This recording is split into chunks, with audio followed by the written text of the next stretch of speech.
আজকে একটাও কাস্টমার পেলাম না। ভাগ্যের কি নির্মম পরিহাস। আজকে 2 দিন ধরে না খেয়ে আছি। জানি না আর কতদিন এইভাবে না খেয়ে থাকতে হবে। যদি আজকে একটা কাস্টমার পেতাম তাহলে খুব ভালো হতো। এই ক্ষুধা নিবারণ করতে পারতাম, কিছু টাকা পেতাম তার কাছ থেকে। হঠাৎ মেঘের গর্জন শুনে চোখ দুটো আকাশের দিকে অটোমেটিক চলে গেল।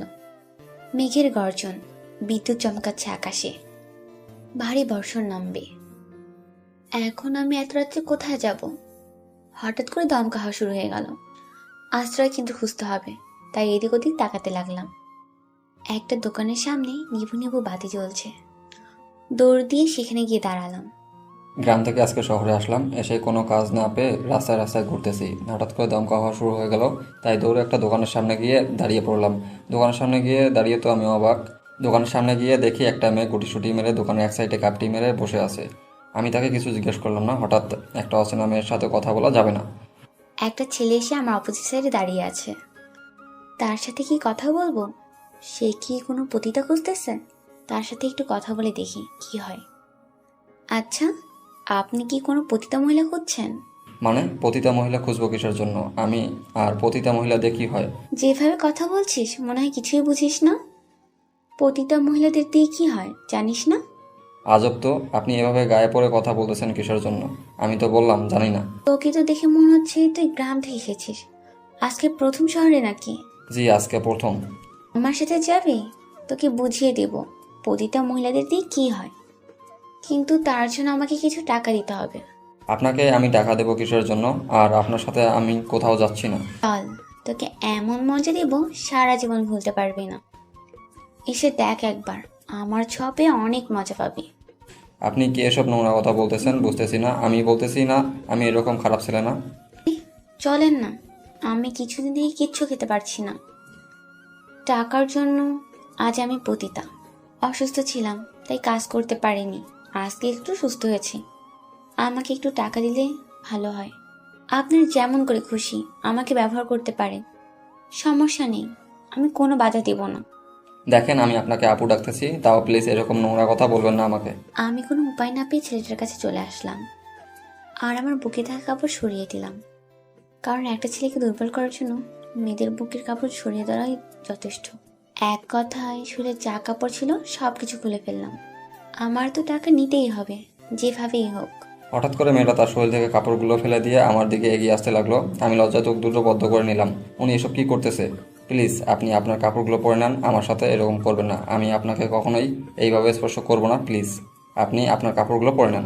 এত সাধু হতে হবে না, একবার স্পর্শ করে দেখ, ভুলতে পারবি না।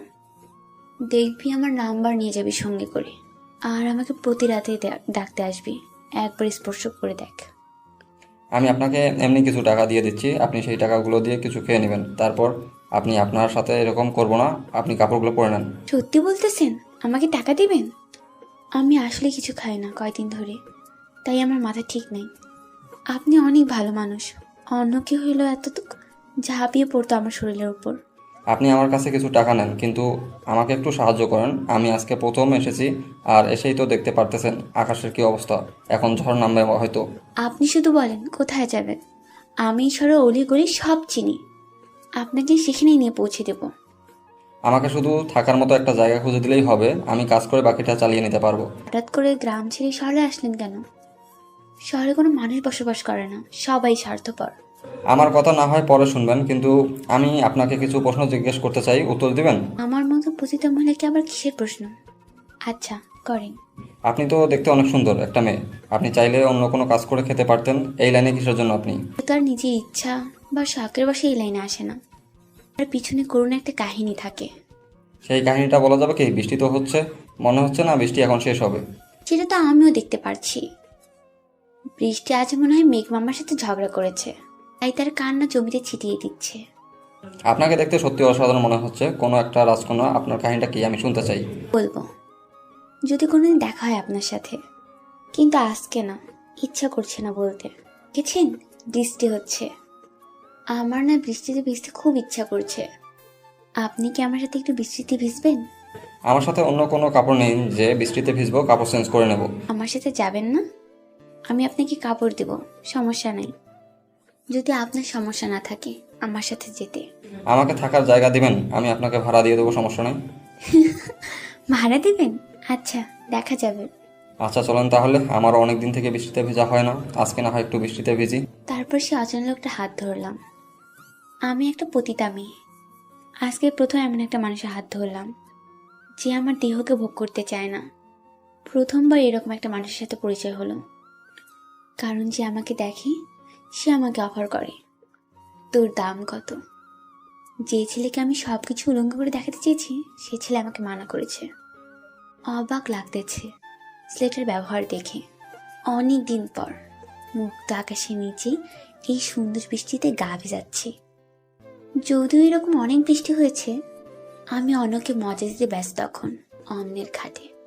আর আজকে অনেক দিন পর নিজের ইচ্ছে পূরণ করছি, এই রাতে বৃষ্টিতে ভিজছি। মেয়েটাকে দেখতে অনেক মায়াবী লাগতেছে, তার উপর বৃষ্টি ভিজা অবস্থায় দেখতে তো একদম পাগলের মতো নেশা ধরে যাচ্ছে মেয়েটার উপর। কিন্তু নিজেকে কন্ট্রোল করতে হবে, কারণ আমি এরকম বাজে ছেলে না যে পতিতার উপর নজর দেবো। যতই হোক তারা তো পতিতা, কিন্তু তাদের তো একটা আত্মসম্মানবোধ আছে, কারণ তারা তো নিজেদের ইচ্ছা মতো পতিতা হয়নি, সমাজে তাদেরকে বাধ্য করেছে পতিতা হতে। হয়তো তাদেরও কিছু স্বপ্ন ছিল, তারা তো ছোট থেকে জানতো না যে তাদের বড় হয়ে পতিতা হতে হবে। কার ভাগ্যে কী লেখা আছে সেটা শুধু উপরওয়ালাই জানে, আর আমরা শুধু চেষ্টা করি ভালো কিছু করার। যখন চেষ্টাটা করতে গিয়ে একদম শেষ প্রান্তে দাঁড়িয়ে যাই, তখন আর কোনো কিছু মাথায় থাকে না। কি ব্যাপার? সে কতক্ষণ ধরে দেখছি আপনি আমাকে এক দৃষ্টিতে তাকিয়ে আছেন। ব্যাপার কি? লোভে পড়ে যাচ্ছেন না তো আমার শরীরের? কি বলতেছেন? সেরকম কিচ্ছু না, এমনিতেই আপনাকে দেখতেছি অনেক সুন্দর লাগতেছে। ভাবতেছি যদি আপনি পতিতা না হয়ে অন্যরকম একটা মেয়ে হতেন তাহলে হয়তো আজকে রাতটা অন্যরকম হতো। যদি পতিতা না হতাম তাহলে আজকে আমাকে... না, কিছু বলবো না এখন। আপনার যেটা ইচ্ছা ভাবতে পারেন, কিন্তু আপনার একটা সমস্যা, আপনি পতিতা। হ্যাঁ, সেটা আমি ভালো করেই জানি। আপনাকে বারবার সেটা বলতে হবে না, কারণ প্রতিটার ভাগ্যটাই হচ্ছে লাঞ্ছনা ভোগ করার জন্য। লাঞ্ছনা ছাড়া তাদের ভাগ্যে আর কিচ্ছু জোটে না। আমি সেটা বলতে চাচ্ছি না। এখন চলেন আমরা দোকানের সামনে গিয়ে দাঁড়াই, বা আপনার বাসায় চলে যাই। এইখানে তো থাকা যাবে না, বৃষ্টি অনেকক্ষণ ভিজলাম। আচ্ছা চলেন তাহলে আমার সাথে। আর যদি আপনার মান সম্মান বা আত্মসম্মানে বাধা হয়ে দাঁড়ায় আমার সাথে যাইতে, তাহলে আপনি এখানেই বসে থাকেন। আর কিছুক্ষণ পর সকাল হবে, যেখানে খুশি সেখানে চলে যাবেন। আমার কোনো সমস্যা নেই, যাইতে চলেন। তারপর মেয়েটার সাথে যেতে ধরলাম। মেয়েটা দেখলাম যে শহর থেকে একটু দূরে চলে যাচ্ছে, মানে একটু জঙ্গল টাইপ এলাকায় যাচ্ছে। বুঝলাম না মেয়েটা জঙ্গলে থাকে, তাহলে আমি ভয়ে ভয়ে মেয়েটার পিছনে যেতে ধরলাম। মেয়েটা আমার সামনে ধান্দাবাজি করতেছে না তো, যে শহর ছিলেন, আমি শহরের কিছু চিনি না, গ্রামের ছেলে, আমার সাথে ধান্দাবাজি শুরু করে দিল না তো? যা হওয়ার তাই হবে, এত দূর যখন এসেই পড়েছি তার সাথে আর কিছু দূর যাই দেখি তার মতলবটা কি। তারপর দেখলাম সামনে একটা কুঁড়ে ঘর দেখা যাচ্ছে।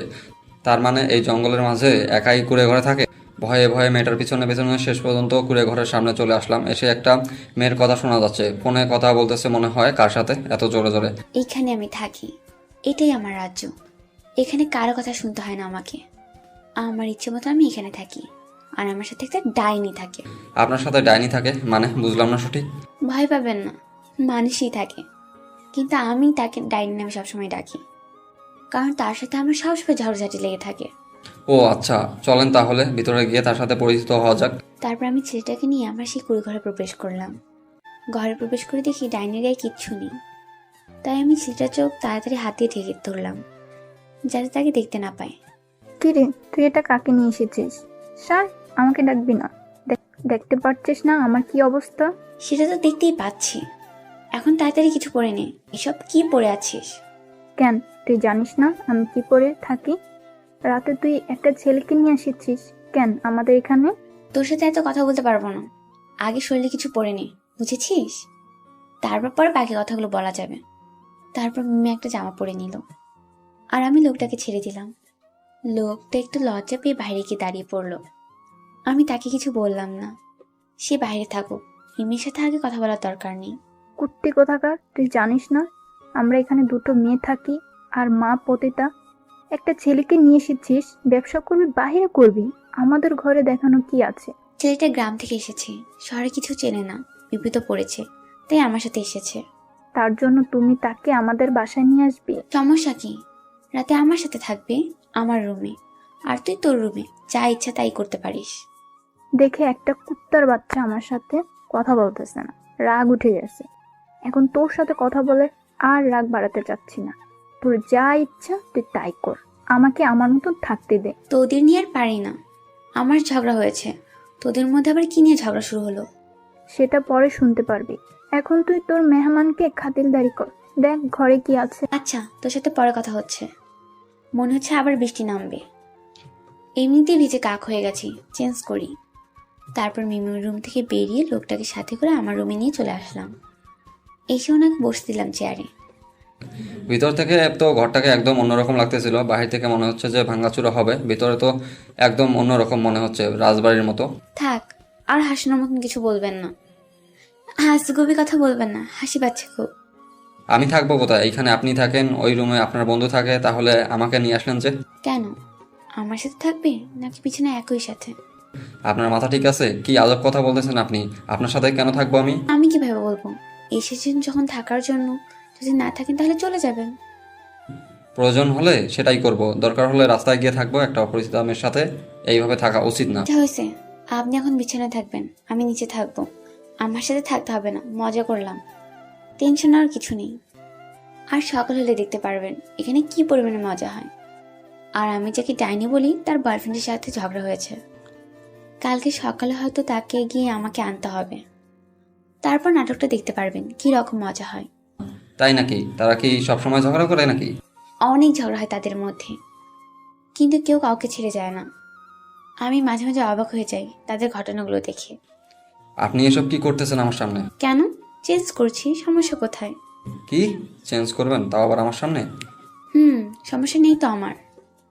আপনার কি কোনো সমস্যা আছে? থাকলে কিছু করার নেই। তারপর লোকটাকে বিছানায় ঠিক করে দিয়ে আমি মেঝেতে একটা চাদর বিছিয়ে একটা বালিশ আর একটা গায়ে দেওয়ার জন্য কাঁথা নিয়ে নিলাম আমার সঙ্গে করে। লোকটাকে দেখতে খুব চিন্তিত মনে হচ্ছে। এটা স্বাভাবিক বিষয়, একটা অচেনা মানুষের বাসায়, তারপর আমি একটা মেয়ে মানুষ। আর আমি তো একটা খারাপ মেয়ে, তার তো একটু টেনশন থাকবেই। আপনার কি কোনো সমস্যা হচ্ছে? যদি কোনো সমস্যা হয় আমার সাথে শেয়ার করবেন। আর যদি আপনার কিছু লাগে তাহলে আমাকে জানাবেন। আমি একদম ঠিক আছি, আমার কোনো সমস্যা হবে না, আমি থাকতে পারবো, আপনি ঘুমিয়ে পড়েন। আমি ঘুমিয়ে পড়বো, আমাকে টেনশন করতে হবে না, আপনিও ঘুমিয়ে পড়েন। আমার যদি আবার কাস্টমার আসে তাহলে তো আমার ঘুম হবে না রাতে। আপনার এই জঙ্গল এলাকায় কে আসবে? তার কি মরণের ভয় নাই? তারা আসতে যাবে কোন দুঃখে? আমার তো টাকার প্রয়োজন, তাই আমাকেই যেতে হবে। তারা তো শুধু ফোন করবে। তাই বলে এত রাত্রে আপনি একজন মেয়ে হয়ে এই জঙ্গলের পথ দিয়ে আবার সেই শহরে যাবেন? এটা অবিশ্বাস্য হচ্ছে না? আমাকে নিয়ে এত আপনাকে ভাবতে হবে না। আপনি আমাকে নিয়ে যত ভাববেন ততই আপনার কাছে আমি খারাপ হয়ে যাব। আর আমি আপনার প্রশ্ন উত্তরগুলো যত দিব ততই আমার জন্য আপনার মনে ঘৃণা তৈরি হবে। তাই প্লিজ আপনি ঘুমিয়ে পড়েন, কালকে সকালে কথা হবে। Good night. আমিও আর মেয়েটাকে কোনো কিছু বললাম না, চুপচাপ শুয়ে পড়লাম। ঘুম ধরবে না জানি, কারণ একটা অচেনা জায়গায় এত সহজে কারোরই ঘুম ধরে না। তার উপর একটা মেয়ের সাথে একটা অন্যরকম মনোভাব থাকবে, তাও ঘুমানোর বিতা চেষ্টা করতেছি। আর বাসার কথা ভাবতেছি, কী ছিলাম আর কি হয়ে আসলাম শহরে, একদম ফকিরের বেশে। ভাগ্যে যেটা ছিল সেটাই হয়েছে আমার সাথে, ভাগ্যকে তো আর পাল্টানো যাবে না। আল্লাহ তাআলার উপর সবসময় ভরসা রাখতে হবে, তিনি যা করবে আমার জীবনের জন্য মঙ্গলের জন্য করবে, কখনো তিনি আমার খারাপ চাইবে না। আমি শুধু তার উপর ভরসা করব, অন্য কারো উপর না। হঠাৎ করে আজকে আমার কি হয়ে গেল, ঘুম ধরতেছে না। শুধু এই লোকটার কথা ভাবতেছি কেন? আজাইরা, আমার তো এসব চিন্তা ভাবনা করে লাভ নেই, আমার তো পেট বাঁচাতে হবে। কি করব ভেবে পাচ্ছি না। 5-6 দিন থেকে হাতে টাকা নেই, যা ছিল সবকিছু রোগের পিছনে খরচ করেছি। এখন সামনে গুলো চলবো কিভাবে? মিমির কাছে টাকা আছে, কিন্তু চাইবো কিভাবে? তারও তো টাকার অনেক প্রয়োজন। এখন তো ব্যবসা তেমন ভালো না, কি করব ভেবে পাচ্ছি না। যা হয় হবে, এত টেনশন করে কি হবে? এখন ঘুমানোর চেষ্টা করি, কালকে সকালে দেখা যাবে। আর রাত্রে যদি কোনো কাস্টমার আসে তাহলে তার কোনো টেনশন করতে হবে না। সকালে ঘুম ভেঙে গেল, উঠে দেখি মিমির ঘরে দরজা খোলা। ব্যাপার কি, এত সকালে মিমি ঘুম থেকে উঠেছে? নাকি তার হবু স্বামীর সঙ্গে ঝড়েরও কোনো অঘটন ঘটালো? এদেরকে নিয়ে আর পারি না, এত জ্বালা যন্ত্রণা সহ্য হয় না। মিমির রুমে গিয়ে দেখি সবকিছু ঠিকঠাক আছে, কিন্তু মিমিকে ঘরে দেখা যাচ্ছে না। তাই আশেপাশে দেখতে লাগলাম, এত সকালে কোথায় চলে গিয়েছে। ভালোভাবে বাড়ির চারপাশ দেখলাম, কিন্তু কোথাও দেখা যাচ্ছে না। ব্যাপার কি, এত সকালে কোথায় সে? খুব টেনশন হতে লাগলো, বুঝতেছি না। আজকে প্রথম এরকম হলো। এর আগে ওদের অনেক ঝগড়া হয়েছে, সেরকম তো কিছু করেনি মিমি। তাহলে এবার কি একটু বেশি ঝগড়া হয়েছে? তা না হলে এত সকাল সকাল ঘুম থেকে উঠে উধাও হয়ে গেল কেন মিমি? কিরে, এইভাবে উকিঝুঁকি দেয়? কি দেখতেছিস? মনে হচ্ছে অন্যের বাসায় এসেছিস, চোরের মতন এদিক ওদিক তাকাচ্ছিস। ব্যাপার কি কি হয়েছে? শালি, তোকে খুঁজতেছি। এত সকালে রুমের দরজা খুলে রেখে কোথাও উধাও হয়ে গেছিলি? নাকি কাস্টমার এসেছিল? একটা কাস্টমার এসেছিল, তোর খোঁজ করতেছিল। বললাম যে তুই বাইরে গিয়েছিস, কারণ তোর রুমে একটা মানুষ, তাই তোকে ডাকার সাহস পাইনি, তাই তিনি আমাকে নিয়ে গেলেন। ভালো কাজ করেছিস। তো তোর হবু স্বামীর সাথে কথা হয়েছে? আর সব কিছু ঠিক আছে নাকি আমাকে যাইতে হবে সেখানে? তোকে কিছু করতে হবে না, পরে কথা হয়েছে সব ঠিক আছে। সে একটু ব্যবসার কাজে ব্যস্ত, বিকালে এখানে আসবে, তখন কথা হবে। আর সে বলতেছে আমাকে নাকি তাড়াতাড়ি তার ঘরে নিয়ে যাবে, কারণ রান্না করার মতো নাকি তার এখন কেউ নেই। আমার সাথে আর চাপাবাজি করতে হবে না। বুঝি আমি ছোট বাচ্চা না। রান্না করার মানুষ নাই নাকি কিসের মানুষ নাই সেটা তো আমি বুঝতেই পারছি। তোকে ছাড়া তার আর থাকা হচ্ছে না। কষ্ট হচ্ছে খুব তোকে ছাড়া থাকতে, তাই নিয়ে যাচ্ছে তোকে। ভালো খবর। তাহলে সেই সুখে মিষ্টি নিয়ে আয় বাজার থেকে। মিষ্টি মুখ কর আমাদের। সবাই একসাথে হোক, তারপর সবাইকে একসাথে মিষ্টি মুখ করাবো। এখন ফ্রেশ হব, তুই গিয়ে তোর মানুষটার জন্য কিছু নিয়ে আয়। এই নে টাকা। আমি ভালো করে জানি তোর কাছে টাকা নাই, কিন্তু আমার কাছে তুই টাকা চাইবি না, সেটা আমি ভালো করে জানি। এই টাকাগুলো তোর, কারণ কাস্টমারটা তোর জন্য এসেছিল, টাকার প্রয়োজন হবে তোর, তার জন্য আমি গিয়েছি। আমার কাছে যে টাকা আছে তাতেই চলবে। কয়েকদিন তুই গিয়েছিস, তোর কাছে টাকাটা রেখে দে, আমার লাগবে না। আমি কোনো কথা শুনতে চাচ্ছি না। এই নে তোর টাকা, আর তোর যা ইচ্ছা কিন। এই নে তোর কাস্টমার, খাতিরদারি কর। আমি গেলাম। কথাটা বলে মিমি তার টাকাগুলো আমার হাতে ধরিয়ে দিয়ে দৌড়ে সেখান থেকে চলে গেল। পাগলি মেয়ে, আমার আবদারগুলো অনেক পূরণ করে দিয়েছে, আমিও করেছি, কিন্তু তার তুলনায় অনেক নগণ্য। জঙ্গল থেকে বেরিয়ে একটা দোকান পাওয়া যায়, সেই দোকান থেকে লোকটার জন্য কিছু নাস্তা নিয়ে আসলাম, কারণ লোকটা হয়তো কালকে রাত থেকে কিছু খায়নি, কারণ কালকে রাত্রে তাকে আমি কিছু খাইতে দেইনি। আমার ঘরে কিছু ছিল না, লজ্জায় বলতে পারিনি। আমি দোকান থেকে ফিরে এসে দেখি লোকটা ঘরের মধ্যে বসে আছে। লজ্জায় হয়তো বাইরে যেতে পারিনি। কালকের যে ঘটনা ঘটেছিল মিমির সামনে, তাই হয়তো লজ্জায় ঘর থেকে বের হয়নি। আপনি এভাবে ঘরে একা একা বসে আছেন কেন? বাইরে বেরিয়ে একটু হাঁটাহাঁটি করে ফ্রেশ লাগতো আপনাকে। সমস্যা নেই, আমি এইভাবে ঠিক আছি। আপনাদের কাজের শেষ হলে এখন নাকি অন্য কোথাও যাবেন? আজকে কোথাও যাচ্ছি না, কারণ একটু পর মিমির হবু স্বামী আসবে। মিমিকে বলেছে তাকে নাকি তার ঘরে নিয়ে যাবে খুব তাড়াতাড়ি, তাই আজকে কোথাও যাব না। এটা তো অনেক বড় খুশির সংবাদ আপনাদের জন্য। আপনাদের জীবনে অন্যরকম, তাই না? স্বাভাবিক মানুষের থেকে তো অন্যরকম। ভাগ্যকে অনেক পরিবর্তন করার চেষ্টা করেছি, ভেবেছিলাম এই পথে আর কখনো আসবো না, কিন্তু ভাগ্য এই পথেই নিয়ে এসেছে। চাইলে তো ভালো হয়ে যেতে পারেন, তাহলে এই পথে কিসের জন্য? ফিরে আসেন। সমাজের মানুষ তো আর আমাদের ভালো চোখে দেখবে না। আমরা সমাজের ভিতরে গেলে আমাদের বেশ্যা পতিতা আর কত কি বলে আখ্যায়িত করে। এসব নিয়ে মন খারাপ করবেন না। আপনি ভালো হওয়ার চেষ্টা করেন, দেখবেন সমাজের লোক আপনাকে একদিন না একদিন সবাই ভালো হিসেবে গণ্য করবে। এসব নিয়ে আর কোনো কথা হচ্ছে না। সামনে বেরিয়ে ডান সাইডে দেখেন টিউবওয়েল আছে, সেখানেই ফ্রেশ হয়ে নেন। আমি নাস্তা রেডি করে নিয়ে আসছি। আপনার সাথে কিছু কথা ছিল। আমি কিভাবে এখানে থাকবো না থাকবো, আপনাদের হিসাব কিভাবে আমাকে মেটাতে হবে, সেগুলো তো আমাকে জানতে হবে। মাসের শেষে তো আপনাদের টাকা পরিশোধ করতে হবে আমাকে। আপনার ইচ্ছা, আপনার যদি ইচ্ছা হয় টাকা দেবেন, না হলে এমনিতেই থাকবেন। টাকার দরকার নেই আমাদের, আপনি থাকবেন তাতেই আমাদের চলবে, কোনো সমস্যা হবে না। আপনার যদি সমস্যা হয় আপনি ছেড়ে চলে যাবেন। সেরকম কিছু না, আমি চলে যাওয়ার জন্য এখানে আসিনি। আর কথা হচ্ছে আপনার টাকা কেন নেবেন না আপনি?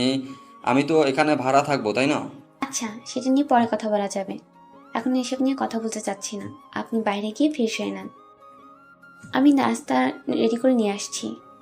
তারপর লোকটা চলে গেল বাইরে, আর আমি তার জন্য যে নাস্তাগুলো নিয়ে এসেছিলাম সেগুলো সব রেডি করতে লাগলাম। রেডি করা শেষ করে বিছানার উপর রেখে দিলাম। আমরা তো আর অন্য রকম মানুষের মতন সাধারণ জীবনযাপন করি না যে ঘরের মধ্যে টেবিল চেয়ার রাখবো। এমনিতেই সিম্পলভাবে বিছানার উপর সব কিছু রেখে দিলাম। দেখলাম যে উনি রুমে চলে আসলেন, ওনাকে দিলাম। উনি কিছু খেলেন, কিছু খেলেন না, বাকিগুলো রেখে দিলাম। আপনি কিছু খাইলেন না? এখন আপনি কিছু খেয়ে নেন, বা আপনার যে বোন আছে বা আপনার যে বন্ধু আছে তাকে সঙ্গে করে কিছু খেয়ে নেন। আমি একটু বাইরে হাঁটাহাঁটি করে দেখি জায়গাটা। আমি সকালে উঠে খেয়ে নিয়েছি, আর আমার বোন সেও খেয়ে নিয়েছে। একটা কথা বলবো, যদি রাগ না করেন? রাগ করার কি আছে? আপনার মনে বা মুখে যা আসে সব কিছু বলে দিবেন, সমস্যা নেই। রাগ করবো কিসের জন্য আমি? আসলে আপনি তো এই জায়গায় কিছু চেনেন না। আপনার সাথে যদি আমি যেতাম, আপনার কি কোনো সমস্যা হবে? কারণ আমি তো পতিতা, আপনার সমস্যা হতে পারে। আরে কি সব বাজে কথা বলতেছেন বারবার? পতিতা পতিতা নিজেকে দাবি করবেন না তো। চলেন তাহলে, আমারও একাকিত্ব লাগবে না, আপনার সাথে কিছু কথা বলা যাবে, আপনাদের সম্পর্কে কিছু জানা যাবে আমার। চলেন তাহলে। তারপর লোকটার সাথে হাঁটতে ধরলাম। হাঁটতেছি, লোকটার সাথে খুব ভালো লাগতেছে। যদি আজকে একটা পতিতা না হয় একটা সাধারণ মেয়ে হতাম, তাহলে হয়তো আজকে অন্যরকম একটা মুহূর্ত কাজ করতো আমার মনে। কিন্তু এখন নিজের মনে শুধু একটাই গুণগান, তুই পতিতা। তোর মনে এরকম স্বপ্ন মানায় না। সবাই তো শুধু আমাদের উপরের ব্যবহারটাই জানে, আমাদের মনের কথাগুলো তো জানে না। আমরা কেন পতিতা হলাম? আসলে আমরা কি নিজ ইচ্ছায় পতিতা হলাম, নাকি আমাদের সমাজ বাধ্য করেছে পতিতা হওয়ার জন্য? সেটা তো কেউ জানে না। কি ব্যাপার, আপনাকে দেখে মনে হচ্ছে কোনো একটা বিষয় নিয়ে খুব চিন্তা করতেছেন। আমাকে কিছু বলা যাবে? আমি আবার কি নিয়ে চিন্তা করব? আচ্ছা, আপনি গ্রাম ছেড়ে শহরে চলে আসলেন কেন? কাজের সন্ধানে নাকি? কাজের সন্ধানে এসেছি। গ্রামে তো আর নিজের পেটের আহার অর্জন করতে পারি না, তাই শহরে আসলাম, দেখি কোনো কাজ করতে পারি কিনা। একটা কথা বলে রাখি, শহরের মানুষ স্বার্থ ছাড়া কোনো কিছু দেখে না। তাই একটু দেখে শুনে কাজের সন্ধান করবেন। সবাই যে খারাপ এরকমও কিছু না, ভালো মানুষও আছে, কিন্তু ভালো মানুষের সংখ্যা অনেক কম। এখন আপনার বিষয়ে আমার কিছু প্রশ্ন আছে, যদি আপনি দয়া করে উত্তরগুলো দেন তাহলে ভালো হয়। আচ্ছা বলেন, আপনার কি কি প্রশ্ন আছে? আমি যথেষ্ট চেষ্টা করব আপনার সব প্রশ্নের উত্তর দেওয়ার। কিন্তু এমন কিছু প্রশ্ন করবেন না যেগুলো উত্তর দিতে পারবো না। তারপর আমি লোকটার পাশাপাশি হাঁটতে হাঁটতে একদম নির্জন জঙ্গলে চলে এসেছি। আর হাঁটতে ইচ্ছা করছে না, তাই আমি একটা গাছের নিচে বসে পড়লাম। এই নির্জন জঙ্গলে এত এসেছি, তাই আর ভয় লাগে না। ভয় যেটা ছিল সেটা প্রথম দুই একবার আসার পর এখন আর সেই ভয়টা কাজ করে না। বসে পড়লেন যে, ক্লান্ত লাগছে নাকি আপনার? অনেক হেঁটেছি আপনার সাথে, আর হাঁটতে ইচ্ছা করছে না। পা ব্যথা করতেছে এখন। আপনি আশেপাশে হাঁটাহাঁটি করে দেখতে পারেন, আমি এখানে বসে আছি। মাথা ঠিক আছে আপনার? আপনি আমার সাথে আছেন বিধায় আমি এত গভীর জঙ্গলে এসেছি, তাও আপনার সাহসে। আমি তো কখনো এরকম গভীর জঙ্গলের ভিতরে আসতাম না আপনি না থাকলে। বলেন কি, একটা পুরুষ মানুষ এতটা ভীত হয় কিভাবে? সেটা আমি জানি না, কিন্তু আমি কখনো এরকম গভীর জঙ্গলে প্রবেশ করিনি, তাই আমার ভয় করতেছে কখন কোন দিক থেকে হিংস্র প্রাণী এসে আঘাত করে আমার উপর। ভয় পাবেন না, এখানে কোনো হিংস্র প্রাণী থাকে না। জঙ্গলের সব জায়গা ভালো করে জানা আছে আমার, তাই এত ভয় পাওয়ার কিছু নেই। এখানে বসে একটু রেস্ট করে বাসার দিকে চলে যাব। তারপর লোকটা আমার কথা মতো আমার অপর সাইডে বসে পড়লেন, আর আমি লোকটার দিকে তাকিয়ে রইলাম। তারপর লোকটা আমার কথা মতন আমার অপোজিট সাইডে বসে পড়লেন, আর আমি আর লোকটার দিকে তাকিয়ে রইলাম না। কারণ হয়তো যদি আমি একটা স্বাভাবিক মেয়ে হতাম, তাহলে তার সাথে একটু ভাব আদান প্রদান করার চেষ্টা করতাম। কারণ লোকটা দেখতে বেশ সুদর্শন, যে কোনো মেয়ে একবার দেখলেই তার প্রতি একটু হলেও মায়া জন্মাবে। কি ব্যাপার, আপনি আমার দিকে এভাবে তাকিয়ে আছেন কিসের জন্য? আমি কি কোনো ভুল করেছি? আমি কি একবার বলেছি আপনি ভুল করেছেন? আপনি এরকম হাবাগোবা হয়ে থাকেন কেন? আমি তো ঠিক আছি। আপনার কাছে যদি আমাকে আবাগোবা লাগে তাহলে তো আমার কিছু করার নেই, আমি এরকমই। এইরকম একটা জঙ্গলের মধ্যে আমি একটা মেয়ে আর আপনি একটা পুরুষ বসে আছেন। আপনার কি ইচ্ছে করে না আমার গায়ের সাথে গা লাগিয়ে বসে থাকতে? হয়তো আপনি পতিতা, তার জন্য কি আপনাকে একা পেয়ে যা ইচ্ছা তাই করব? আপনার কি মূল্যবোধ বলতে কিচ্ছু নেই? আপনার কি কোনো ইচ্ছা নেই? দেখেন, আপনি পতিতা হতে পারেন, কিন্তু আমার কাছে আপনি একটা মানুষ, আর এর থেকে বড় পরিচয় আপনার আমার কাছে নেই। আপনার কি ইচ্ছে করে না আমাকে একবার ছুঁয়ে দেখতে? অনেক পুরুষ তো আমাকে ছুঁয়ে দেখার জন্য পাগল। আপনার কি ইচ্ছে করে না? আমাকে দেখে কি আপনার একটুকু ইচ্ছে শক্তি জাগে না? আমি আপনাকে দেখে ওই মনোভাবগুলো স্মরণ করি না যে আপনার সাথে শারীরিক সম্পর্ক করব বা বাজে ধরনের কাজগুলো করব, তাই আমার ইচ্ছা শক্তি কাজ করে না। বুঝতে পেরেছি, এখন চলেন বাসায় চলে যাব। আর এখানে থাকতে চাচ্ছি না আমি। আচ্ছা চলেন তাহলে, দুপুর গড়িয়া বিকেল হতে চললো, এখন বাসায় যেতে হবে, গিয়ে একটু ফ্রেশ হব। তারপর লোকটার সাথে আবার বাসার উদ্দেশ্যে রওনা দিলাম। লোকটার সাথে কথা বলে যেটা বুঝলাম, লোকটার মেয়েদের প্রতি সেরকম ইন্টারেস্ট নেই। আমি আজ পর্যন্ত এই প্রথম একটা মানুষ দেখলাম যাকে আমি ইচ্ছে করে তার কাছে যেতে চাই, কিন্তু সেই মানুষটা আমাকে দূরে সরিয়ে দেয়। আজকে প্রথম আমার সাথে এরকম একটা ঘটনা ঘটে গেল। এর আগে যত পুরুষ আমার কাছে এসেছে, আমি তার কাছে যাওয়ার আগেই সে আমার কাছে চলে এসেছে। লোকটার সাথে থেকে যেটা বুঝলাম, লোকটা অনেক ভালো মনের মানুষ।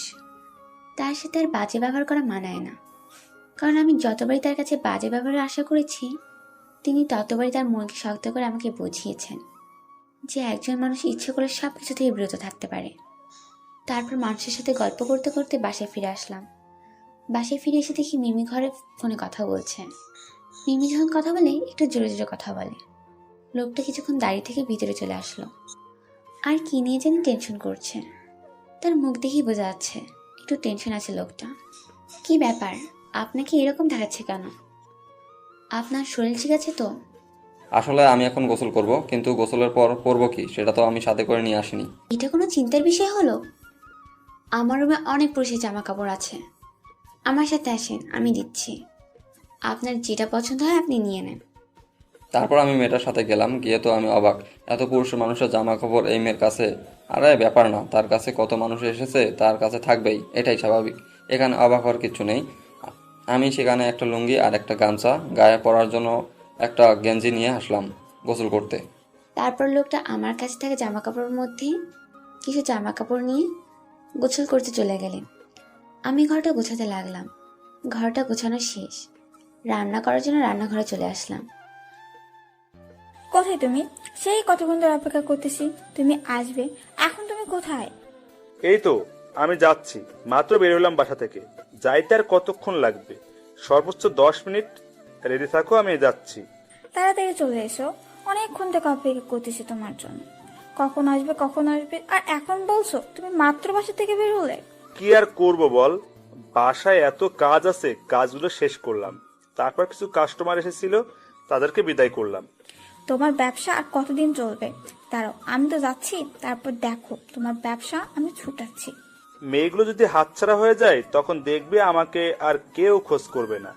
তাই মেয়েগুলোকে হাতে ধরে রেখেছি, বুঝছো? আচ্ছা অনেক হয়েছে, আর কিচ্ছু শুনতে চাই না। তুমি তাড়াতাড়ি এসো, আমি আছি, কোথাও যাব না। তাহলে তাড়াতাড়ি চলে এসো। কেন, তোমার কি কোনো কাস্টমার আছে নাকি? থাকলে যাও, আমি কেনা হবে তা করব তোমার জন্য। আমার এই দেহটার কাস্টমার তো অনেক আছে, তাই না? কিন্তু আমার মনের কাস্টমার যে আসতেছে, তার জন্য তো আমাকে থাকতেই হবে। আচ্ছা, তাহলে তুমি থাকো, আমি যাচ্ছি। বেশিক্ষণ লাগবে না, অল্প কিছুক্ষণের মধ্যে পৌঁছে যাব। আপনার কি রান্না করা শেষ হয়েছে? যদি শেষ হয়ে থাকে তাহলে খাবারগুলো তাড়াতাড়ি নিয়ে আসতেন। আসলে আমার খুব ক্ষুধা লেগেছে। আপনার ভাগ্য কত ভালো দেখেছেন, আমার ভাগ্য কেমনে ভালো হলো? এখানে একটা ফাও কাজের মেয়ে পেয়ে গেলেন, তাই না? আপনাকে তো আর রান্না করতে হবে না। আমি আপনার টাকা দিয়ে দেবো, সমস্যা নাই। কাল সকালের কাজের সন্ধানে বের হব। আপনি তো অনেক খারাপ একটা মানুষ। আমি কি বলেছি আমাকে টাকা দিতে হবে? আমি তো এমনি আপনার সাথে মজা করছিলাম, এখন দেখছি আপনি সিরিয়াসলি নিয়ে নিয়েছেন। কথাটা আমি একটু মজা করে বলেছিলাম, সিরিয়াসলি নেওয়ার কোনো দরকার নেই। আমি সেটা বলতে চাচ্ছি না, আপনি তো আমাকে সাহায্য করছেন, তাই না? আর আপনাকে যে কি বলে ধন্যবাদ দেবো সেই ভাষা আমি খুঁজে পাচ্ছি না। ধন্যবাদ দিতে হবে না, দেখবেন আপনি আমাকে একদিন সাহায্য করবেন। হয়তো আমি একদিন বিপদে পড়ে আপনার কাছে যেতে পারি। আচ্ছা, সেদিন দেখা যাবে। আপনি কিছু খাইলেন না যে? আমার খুব ক্ষুধা লেগেছিল, তাই রান্নাঘরে বসেই খেয়ে নিয়েছি। আপনি খাওয়া দাওয়া শেষ করে একটু বিশ্রাম করেন, আমি মিমির সাথে একটু কথা বলে আসি। আচ্ছা, আপনার হাতের রান্নার প্রশংসা করতেই হবে। আল্লাহ ভালো জানে আপনার ভিতরে আর কত ধরনের গুণ রয়েছে। আমার ভিতরে নাকি গুণ থাকবে, অনেকে খুশি করাই আমার একমাত্র কাজ। সবসময় এই বাজে জিনিসটাকে টেনে আনেন কিসের জন্য? আচ্ছা, আমার ভুলে গেছে, আর কখনো বলবো না আপনার সামনে এগুলো কথা। এখন আপনি বিশ্রাম করেন, আমি তাহলে মিমির সাথে গল্প করে আসি। কথাটা যেন মাথায় থাকে, বুঝছেন?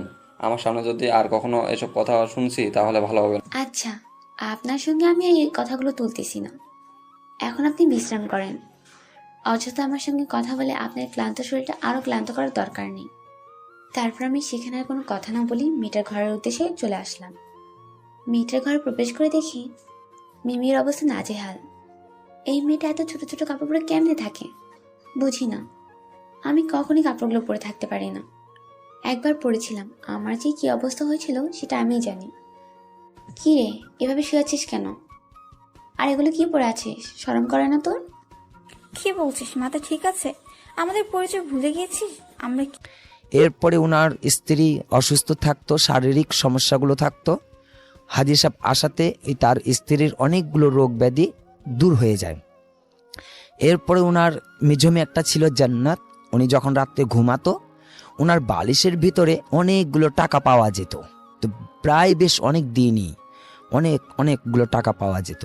এবং ঘরটা তো কিছু উন্নত ভাব, ওস্তাদজিরও কিছু অন্যরকম উন্নত ভাবের প্রকাশ দেখাতে, তো ওস্তাদজি আবার হাজি সাহেবের প্রতি অনেক সন্তুষ্ট ছিল। জি। তো এইবার ঈদের ছুটিতে, মাদ্রাসা ছুটিতে, ওস্তাদজির বাড়ি ছিল চাঁদপুর। উনি এখানেও ওনার মহিলা মাদ্রাসা আছে।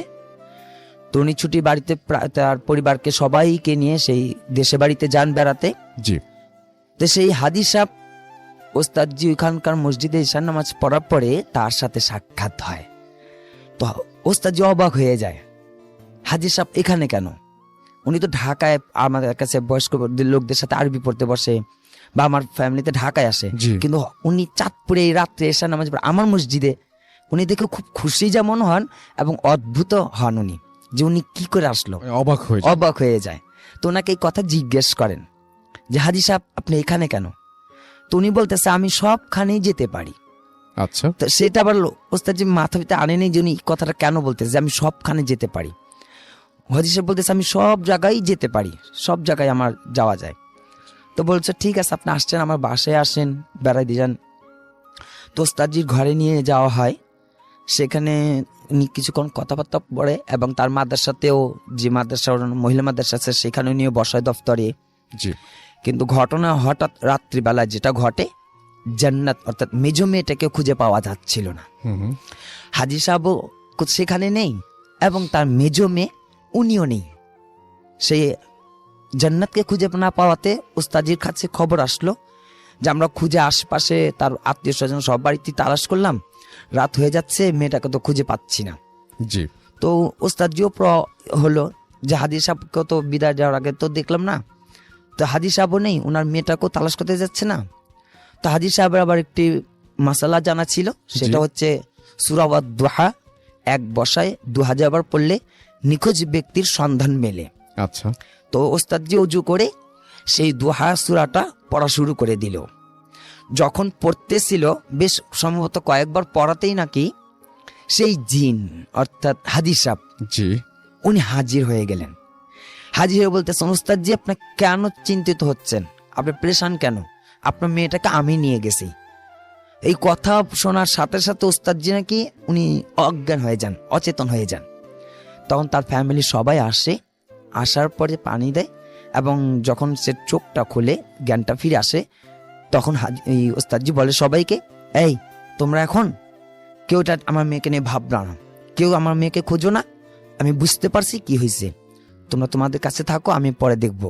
ওস্তাদজি শুধু এই কতটুকু বলার পরে রাত্রিতে সে অজু করে মানে 2 রাকাত নামাজ পড়ে আল্লাহ সাহায্য নেন।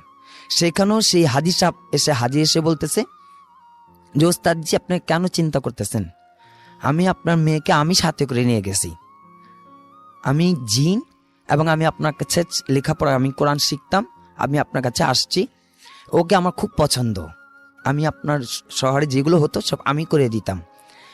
তো বলতেছে আপনি এখন ঢাকায় ফিরে যান, ওই ঢাকা ফিরে গেলে আমি সেইখানে আপনার মেয়েকে ফিরিয়ে দেব। তো ওস্তাদজি বলতেছে এটা কেমন, তুমি অনেক বয়স্ক। তখন জিজ্ঞেস করলো তুমি কার সাথে কিভাবে থাকলা, কি কোথায় আসো? তখন সেই উনি বলতেছে যে আমার নাম রফিকুল্লাহ। সেই জিনটা বলতেছে যে আমার নাম, হ্যাঁ হ্যাঁ, বলতেছে যে রফিকুল্লাহ এবং আমার মাও আমার সাথে থাকে এবং 900 বছর বয়স, উনি অনেক বড় আলেম, অনেক ভাষা জানে। এরপরে উনি বলতেছে আপনি যদি ঢাকা ফিরে যান সেখানে আপনি আপনার মেয়েটাকে ফিরিয়ে দেব। তো ওস্তাদজি দিনের বেলাতে কাউকে ওনার পরিবারকে বলেন তোমরা আইসো, আমি এখন ঢাকায় চলে যাই। উনি ঢাকায় আসেন, আসার পর ওনার মাদ্রাসাতে খুলে যখন আসেন তখন রাত্রিবেলা তার মেয়েকে ছাদ উপরে দিয়ে যাওয়া হয়। তো কিন্তু তার ওস্তাদজির কাছে একটা অনুরোধ সেটা থাকে যে এই মেয়েটাকে বিবাহ দেওয়া যাবে না। আচ্ছা। যে আপনি মেয়েটাকে বিবাহ দিতে পারবেন না কোথাও, এবং আমাকে এর কাছ থেকে আলাদাও করতে পারবেন না, আমি ওর সাথে সব সময় থাকবো, একে ছাড়বো না কোনো দিনও। তো ওস্তাদজি আমাকে ডাকাইছিল, যে ওস্তাদজি ডাকাইছে, আমি ওনার কাছে কিতাবও পড়ছি, উনি আমার শিক্ষক। সেই ওস্তাদজি আমাকে নিয়ে বসাইলে বলল যে দেখ বাবা এরকম এরকম সমস্যা পড়ে গেছি, তুমি একটু কথা বলো এবং দেখো কি করা যায়। তো আমরা তার সাথে কথা বলি। তো উনি একটি কথাই আর কি আমাদের কাছে অনুরোধ রাখে যে আমি জান্নাতকে কোনোদিন হারাবো না, আমি জান্নাতকে কোনোদিন ছাড়বো না, আমি জান্নাতের সাথেই থাকবো এবং ওকে বিবাহ দেওয়া যাবে না। আমি ওর কোনো ক্ষতি করব না, ও যেভাবে আছে সেভাবে ঠিক থাকবে, কিন্তু ওকে কোনোদিন বিবাহ দেওয়া যাবে না। তা আমি পরবর্তীতে বলছি ঠিক আছে, এখন আপনি চলতে থাকেন, যেহেতু আপনি একটি বয়স্ক জিন, খুব বৃদ্ধ, আর ও তো এখন অল্প বয়সের একটা মেয়ে। বলছে কোনো সমস্যা নেই, আমি ওর কোনো ক্ষতি করতে যাব না। ভাই এই ঘটনাটা এটাই ছিল আমার। Thank you so much, thank you আপনার ঘটনার জন্য। আপনাকে অনেক ধন্যবাদ। আমরা চলে যাব একটু রেডিও ফুর্তির পেজটাতে, এবং সেইখানে আমরা দেখতে পাচ্ছি যে অনেকেই আমাদেরকে লিখছেন। আমি একটু আগে যে আমাদের ভূত এফএমের পেজটা রয়েছে সেখান থেকে পড়ছিলাম, এবং এই মুহূর্তে দেখতে পাচ্ছি আমাদের এইখানে অনেকে আছেন। রেজওয়ান রৌয়া আমাদের সঙ্গে আছেন, রাজশাহী থেকে শুনছেন তিনি। আমাদের সঙ্গে আরও অনেকেই এই পেজটাতে কিন্তু আছেন, যেমন আরাফ বিন মাসুদ, তিনি আছেন আমাদের সঙ্গে। সাজ্জাদ কবির জিম আছেন, তানভীর, এবং তিনি বলেছেন আপনি কি ভূত দেখেছেন? আমরা তো জানি ভূত বলে কিছু নেই, ভূত বলে কিছু নেই, সেই প্রশ্নের উত্তর আমি দিব না। তবে ভয় বলে কিছু আছে, এটা তো বিশ্বাস করেন, মানে নাকি ভয়ও আপনার লাগে না? তাহলে অবশ্য কিছু বলার নেই। আমি ভূত আছে কি নেই সেই তর্কে যাব না। জিনের ব্যাপারটা তো আপনারা সবাই জানেনই, কিন্তু ভয় যে আছে এটাকে আপনি অস্বীকার করতে পারবেন না। আজমাইন হাসনাত আমাদের সঙ্গে আছেন দেখতে পাচ্ছি। এছাড়াও সাকিবুল হাসান আছেন আমাদের সঙ্গে দেখতে পাচ্ছি। বিকে আপন, এছাড়াও রায়হান আমাদের সঙ্গে সাতক্ষীরা থেকে শুনছেন, আছেন আমাদের সঙ্গে। এছাড়াও দেখতে পাচ্ছি সাবিলা আছেন আমাদের সঙ্গে এই মুহূর্তে। এমডি আব্দুল্লাহ আল মামুন আছেন, অভিজিৎ দে ওকে আছেন আমাদের সঙ্গে দেখতে পাচ্ছি। এমডি ইমাম হোসেন, এছাড়াও স্বপ্নীল রাজু আছেন আমাদের সঙ্গে। অনির্বাণ সাহা আছেন, চয়ন আহমেদ আছেন আরিয়ান রোমেজ, শিহাম SRK আছেন, শরীফুল ইসলাম মামুন, শুভ এমডি হাসান আছেন, আফরিদা জামান আমাদের সঙ্গে আছেন এমডি অভি, এছাড়াও এমডি জাহিদ আমাদের সঙ্গে আছেন, সৈকত আমাদের সঙ্গে আছেন ইফতি মহসিন, এছাড়াও মারজিয়া মারিজা আফরিন রিমু আমাদের সঙ্গে আছেন, এমডি ইমন আমাদের সঙ্গে আছেন, বিপ্লব ওঝা আমাদের সঙ্গে আছেন, এই মুহূর্তে আছেন এমডি আলামিন ঢাকা থেকে শুনছেন, মিল্টন অন্তরা ভালো লাগছে তিনি লিখেছেন, রিয়াজ আমাদের সঙ্গে আছেন, শাফিন আল ফরিজ আমাদের সঙ্গে আছেন, ইয়েস ইমন আছেন আমাদের সঙ্গে, তানভীর মণ্ডল আছেন আমাদের সঙ্গে আরও অনেকেই আছেন। সবার কাছেই আসবো, সবার কথাই ইনশাল্লাহ বলবো। তবে এবার চলে যাব আরও একটি ঘটনায়। এটি আফনান ভাইয়েরই একটি ঘটনা, এবং এই ঘটনাটি কিন্তু আগের চাইতে তুলনামূলকভাবে বড়। আগের ঘটনা ভালো লেগেছে, এই ঘটনা তো ডেফিনেটলি ভালো লাগবে। চলুন শুনে আসি আফনান ভাইয়ের কাছে। আফনান ভাই, থ্যাংক ইউ সো মাচ আরও একটা ঘটনা নিয়ে আসার জন্য। পরপর দুইটি ঘটনা আপনি আজকে আমাদের শোনাবেন। প্রথম ঘটনাটি অলরেডি আমরা অনেক প্রশংসা পেয়েছি, সেকেন্ড ঘটনাটিও আশা করছি অনেক ভালো হবে। ধন্যবাদ রাসেল ভাই। আমি গত মাসের একদম শেষ দিকে খুলনাতে গিয়েছিলাম ক্লাস নিতে। তো খুলনাতে আমাদের রেডিও ফুর্তি স্পেশালি এই ভূত এফএমের অনেক ফ্যান। তো আমি ওখানে গেলেই মোটামুটি অনেকের সাথে দেখা হয়। তো ওখানে স্পেশালি এক ভাই আছে সৈকত ভাই, উনি আসেন আমার সাথে দেখা করতে। তো সৈকত ভাই একটা ছেলেকে নিয়ে আসছিল, নাম হলো রূপম। তো এই রূপমের কাছ থেকে রাসেল ভাই ঘটনাটি কালেক্ট করেছি। ওকে, তো ওই আমাকে এই ঘটনাটি বলেছে। ঘটনাটি শুনে আমার কাছে খুব অদ্ভুত লেগেছে। আমি রাসেল ভাই আমি শিওর না যে আমি এই ঘটনার কাছাকাছি কোনো ঘটনা এর আগে আমি বলেছি কি না, আমার ঠিক মনে পড়ছে না। তবে রূপম বেশ ইনশিওর করেছে, মানে ঘটনার একদম মানে প্লেস থেকে শুরু করে এভরিথিং সবকিছু। আমি এখন রাসেল ভাই সরাসরি ঘটনাতে চলে যাচ্ছি। ঘটনাটির সময়টা রাসেল ভাই 1996 কি 98 এই সময়ের দিকে। ঘটনাটির স্থান হলো গোপালগঞ্জের কোটালীপাড়ার আমবাড়ি নামক স্থান আছে সেখানে। আমি যদিও কখনো রাসেল ভাই যাই নাই, হয়তো বা যারা আছেন হয়তো বা শুনে থাকবেন আর কি ওই জায়গার। তো ওই জায়গার ঘটনা। তো এই সময়টায় মানে ছিল ধরেন যে ওই যে কালবৈশাখীর বা বৈশাখ মাসের এই সময়টাতে আর কি, যখন মোটামুটি বজ্রপাত হয়। তো এর মধ্যে কি হয় রাসেল ভাই, বজ্রপাতে ওই এলাকার একজন লোক মারা যান। উনি ছিলেন কৃষক, মোটামুটি কৃষিকাজ করার সময় মারা যান আর কি বজ্রপাতে। তো স্বাভাবিকভাবেই তাকে দাফন করা হয়। তো ওই গ্রামেরই, ওই আমবাড়ি গ্রামেরই পাশে আর একটা গ্রাম আছে, নাম হলো ধরল। এই গ্রামটার নাম হলো ধরল। এই ধরল নামের ওই গ্রামের 3 বন্ধু আছে, মানে যে বেশ মানে কি ব্যাপার আপু, তুমি এখনো শুয়ে আছো? বললাম না কি হচ্ছে? তোমার আবার অসুস্থ লাগতেছে নাকি আবার তোমার? না, আমি একদম ঠিক আছি, এমনিতেই শুয়েছি, ভালো লাগছে না কিছু।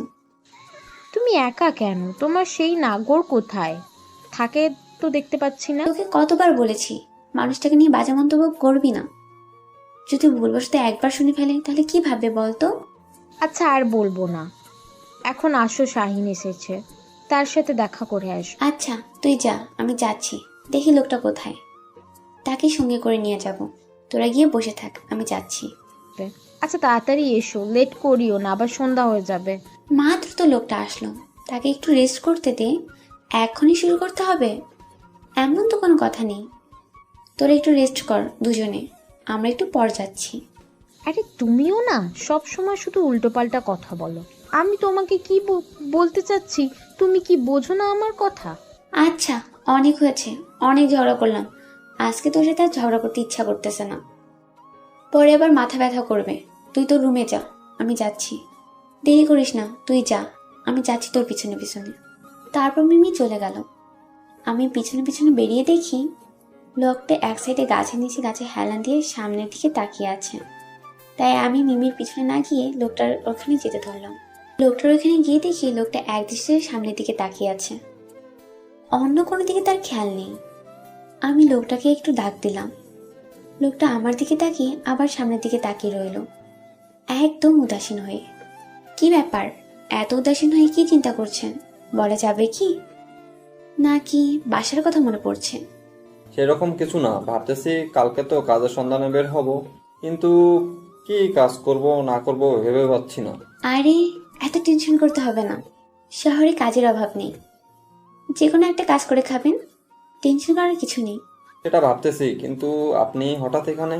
মিমির হবু স্বামী এসেছে, তার সাথে দেখা করতে যাব, চলেন না। আপনি দেখা করলেই তো হয়, আমাকে যেতে হবে এমনটা তো কোনো কথা নয়। আপনি তো দেখি বড্ড খারাপ একটা মানুষ। একটা মানুষ এসেছে, তার সাথে দেখা করবেন, শেষ। একটু কথাবার্তা বলবেন, আপনাকে তো জোর করে তার সাথে থাকার কথা বলা হচ্ছে না। আচ্ছা চলেন তাহলে, তার সাথে কথা বলা যাক, যেহেতু এত করে বলতেছেন। তারপর লোকটাকে সঙ্গে করে নিয়ে মিমির রুমের দিকে যেতে ধরলাম। মিমির রুমের দরজার কাছে গিয়ে দেখি দরজা বন্ধ, তাই দরজা নক করলাম। মিমি এসে দরজা খুলে দিল। দরজা খুলে দেওয়ার পর দেখি অবাক করা কাণ্ড ঘটে গেছে রুমের ভিতরে। এসব কি রুমের ভিতরে মিমি? এসব কি হচ্ছে এখানে? এগুলো কি? শাহিন আমাদের জন্য এনেছে, তুই এত রাগ দেখাচ্ছিস কিসের জন্য? এগুলো তো আমাদের কাজে লাগে তাই না? তাই বলে এই অবৈধ জিনিসগুলো আমরা ব্যবহার করব কিসের জন্য? এগুলো ব্যবহার করলে তো নিজের শরীরের ক্ষতি তাই না? আর যে আমাদের সাথে মিশবে তার শরীরেরও ক্ষতি, তাহলে আমরা এসব ব্যবহার করব কেন বল? আরে ধীরে কথা বল, এত জোরে কথা বলতেছিস কিসের জন্য বুঝতেছি না।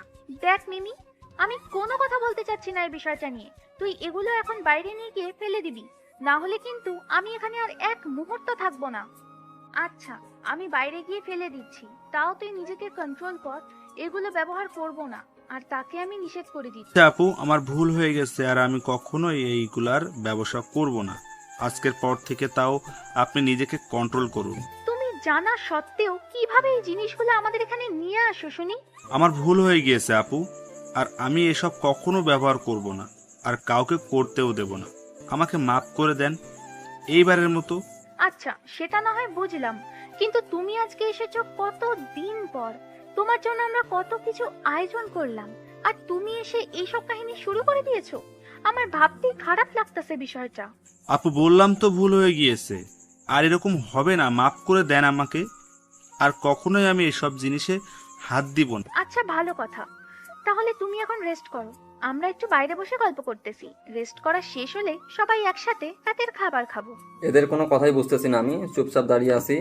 আমি শুধু তাদের পার্সোনাল বিষয়টা নিয়ে কথা বলতেছে, আমি তো এই বিষয়ে কিছু জানি না। গ্রামের ক্ষেতমার্কা ছেলে একটা, আর এই বিষয়ে জেনে কি করব আমি? তাই আমি কোনো কথা বললাম না, চুপচাপ দাঁড়িয়ে রইলাম। ছেলেটাকে দেখতে বেশি ভালো লাগতেছে না আমার। তাদের কাছে ভালো লাগবে, কারণ তারা তো সবাই এক লাইনের, তাই তাদের কাছে তারা ভালো, কিন্তু আমার কাছে মোটেও ভালো লাগতেছে না ছেলেটাকে। কি করব? আমি দুঃখিত আপনার সামনে এরকম ব্যবহার করার কারণে। এখন চলেন আমরা বাইরে একটু বসি, রেস্ট করে তারা ঠিকঠাক হলে আমরা এসে তাদের সাথে পরিচয় হব। আচ্ছা চলেন আমরা বাইরে যাই। আর ভাইয়া এত টেনশন করবেন না, পরে দেখবেন সব ঠিক হয়ে যাবে। কিন্তু আপনাদের কাজে কোনো ভুল ত্রুটি থাকলে তাহলে সবকিছু সমাধান করে নিয়ে কাজগুলো চালিয়ে যাবেন। আপনাকে এত জ্ঞান দিতে কেউ বলেনি এখানে, আমার সাথে চলতে বলেছি আপনি। আমার সাথে চলেন, এখানে আর এক মুহূর্ত থাকতে চাচ্ছি না আমি। আমি আর কোনো কথা বলার সাহস পেলাম না। দেখলাম নীলা রুম থেকে বেরিয়ে যাচ্ছে, তাই আমিও তার পিছনে পিছনে রুম থেকে বেরিয়ে আসলাম। এদের এখানে পরিবেশটা সন্ধ্যার সময় অনেকটা সুন্দর দেখা যায়। নীলা একটা গাছের নিচে গিয়ে বসে পড়লো, আর আমি গাছের সাইডে গিয়ে দাঁড়িয়ে পড়লাম। দেখলাম নীলা গম্ভীর হয়ে আছে, ব্যাপারটা বুঝলাম না কি এমন ঘটলো তাদের জন্য। নীলা এতটা ক্ষেপে আছে, বিষয়টা একটু ঘেঁটে দেখতে হবে আমাকে। আচ্ছা, কি এমন ঘটলো আপনাদের মাঝে, আর আপনি কি একটা জিনিস দেখলেন তার জন্য এতটা ক্ষেপে যাচ্ছেন? ব্যাপারটা কি আমাকে বলা যাবে? এখানে যদি চুপ করে বসে থাকার ইচ্ছা হয় তাহলে চুপ করে বসে থাকুন, আর না হলে রুমে গিয়ে শুয়ে থাকেন। আমাকে ডিস্টার্ব করবেন না এই সময়। এতটা রেগে যাচ্ছেন কিসের জন্য বুঝতেছি না। এতটা রেগে যাচ্ছেন কিসের জন্য বুঝলাম না। আমাকে তো বলা যায় তাই না? এত রেগে যাওয়ার কি আছে সামান্য একটা বিষয় নিয়ে? আপনি এই বিষয়টা বোঝেন না, তাই আপনার কাছে সামান্য মনে হচ্ছে। আমরা বুঝি, আমাদের কাছে অসামান্য মনে হচ্ছে, কারণ যে জিনিসে এনেছে সেটা মানুষের জন্য একটা ক্ষতিকর দ্রব্য। ছেলেটা তো আপনার কাছে ক্ষমা চাইলো, তাহলে এভাবে রাগ দেখিয়ে লাভ কি? সে যদি আমার কাছে ক্ষমা চাইতো আমি তাকে খুন করে ফেলতাম। আচ্ছা হয়েছে, আমি এই টপিক চেঞ্জ করতেছি। আপনার মুড আর খারাপ করতে চাচ্ছি না। এখন চলেন, এখানে বসে থেকে লাভ কি? সন্ধ্যা ঘনিয়ে এসেছে। কোথায় যাব? এখন তো যদি যাই তাহলে রুমে গিয়ে বসে থাকতে হবে, তার থেকে এখানেই বসে থাকি, পরিবেশটা উপভোগ করি। চাইলে আমার সাথে আপনি পাশে বসতে পারেন, না হলে রুমে গিয়ে ঘুমিয়ে পড়তে পারেন। লোকটাকে কথা শোনাইলাম ঠিকই, কিন্তু খুব খারাপ লাগতেছে। একটা অচেনা মানুষের সাথে এরকম করে ব্যবহার করা ঠিক হচ্ছে না আমার। নিজেকে কন্ট্রোল করার চেষ্টা করলাম যতটা পারি। আচ্ছা শাহিন এটা না করলেও পারতো, কারণ আমাদের সমস্যা এটাতে সে জানে। তাহলে সে কেন এই ব্যবসাতে এই জিনিসটা ঢুকাতে চাচ্ছে? আমরা তো এমনিতেই ভালো আছি, ওই জিনিসটা ঢুকলে হয়তো আমরা কিছুক্ষণের জন্য কাস্টমারদের খুব তাড়াতাড়ি সুখটা দিতে পারবো, কিন্তু পরে দেখা যাবে আমাদের সমস্যা হচ্ছে, কাস্টমারদেরও সমস্যা হচ্ছে। আমি কেন অন্য মানুষের জীবন ঝুঁকিতে ফেলতে যাব সামান্য কয়েকটা টাকার জন্য? তার থেকে ভালো আমার কষ্ট হয় হোক, কিন্তু অন্য মানুষ এত ক্ষতি আমি করতে যাব না। আমি একজন পতিতা, সমাজের লোকজনের কাছে কলঙ্ক। কিছু মানুষ এমনও আছে, তারা প্রতি রাতে তাদের কাছে না আসলে থাকতে পারে না, কিন্তু দেখা যায় দিনের বেলা সেই মানুষগুলোকে প্রতি তারা গালিগালাজ করতেছে। আরে ভাই, আমরা যে কেন পতিতা হয়েছি? আমাদের কি ইচ্ছে ছিল না আমাদের একটা সুখের সংসার হবে, আমাদের একটা স্বামী থাকবে, আমাদের সন্তান থাকবে? আমাদের কি ইচ্ছেগুলো নেই অন্যান্য মহিলাদের মতো? আমাদেরও তো স্বপ্ন থাকতে পারে তাই না? আমরা কেন পতিতা হলাম? সমাজ কেন আমাদেরকে পতিতা বানালো? সেটা তো কেউ জানতে চায় না। শুধু উপরেরটা দেখে কথা বলো না, কেউ ভিতরটা জানার চেষ্টা করো, তাহলে বুঝতে পারবে বাস্তবটা কত কঠিন। যখন অন্য কাজ খুঁজতে গিয়েছিলাম তখন সবাই আমাদের শরীরের দিকে তাকিয়েছিল। আমাদের কাজ দেওয়া তো দূরের কথা, তারা আমাদেরকে অফার করত কত নিবি। আমরা প্রথম প্রথম অনেক চেষ্টা করেছিলাম ভালো মতোই থাকবো, খারাপ পথে কখনো পা বাড়াবো না, কিন্তু পেট কি করে বাঁচবো? অনেক চেষ্টা করেছিলাম যে এই পথে কখনোই আসবো না, কিন্তু শেষ অবধি আমাকে বাধ্য হয়েই এই পথে আসতে হয়েছে। আমার মতো অনেক পতিতার গল্প আছে, তাদের কাছে একটু বসে তাদের গল্পগুলো শুনবেন, আপনার চোখে পানি ধরে রাখতে পারবেন না। যদি বিশ্বাস না হয় আমার এই কথাগুলো প্রমাণ করার জন্য হলেও একবার একজন পতিতার কাছে গিয়ে বসবেন আর তাদের জীবনের ঘটনাটা শুনতে চাইবেন। যদি আপনি তার কাছ থেকে করুণ ঘটনা শুনে আপনার মনে হয় আপনার চোখ থেকে পানি না পড়ে, তাহলে এই ভিডিও নিচে কমেন্ট করে যাবেন, যা ইচ্ছে তাই। কি হলো, আপনি এইভাবে কান্না করতেছেন কেন হঠাৎ? বুঝলাম না। কি হলো, আপনি এইভাবে কান্না করতেছেন কেন হঠাৎ? বুঝলাম না। কি হইলো আপনার আবার? কিছু না, আমি একদম ঠিক আছি, আমাকে নিয়ে টেনশন করতে হবে না। এমনি চোখে পোকা পড়েছে, তাই চোখ দিয়ে পানি পড়তেছে, এর থেকে বেশি কিছু না। আমি ছোট বাচ্চা না, আমাকে জ্ঞান দিতে আসবেন না, বুঝছেন? কি হয়েছে আমাকে বলবেন। আর আপনার ঘটনাটা তো এখনো শোনা হইল না। কবে জানি আমি এখান থেকে চলে যাই, কিন্তু আপনার ঘটনাটা তো এখনো শুনলাম না, আজকে বলবেন? আমার এখন ইচ্ছে করতেছে না, আপনাকে অন্য একদিন বলবো। এখন যদি মন মানসিকতা ভালো থাকবে সেই দিন। আর আপনি এখন কোথায় চলে যাচ্ছেন?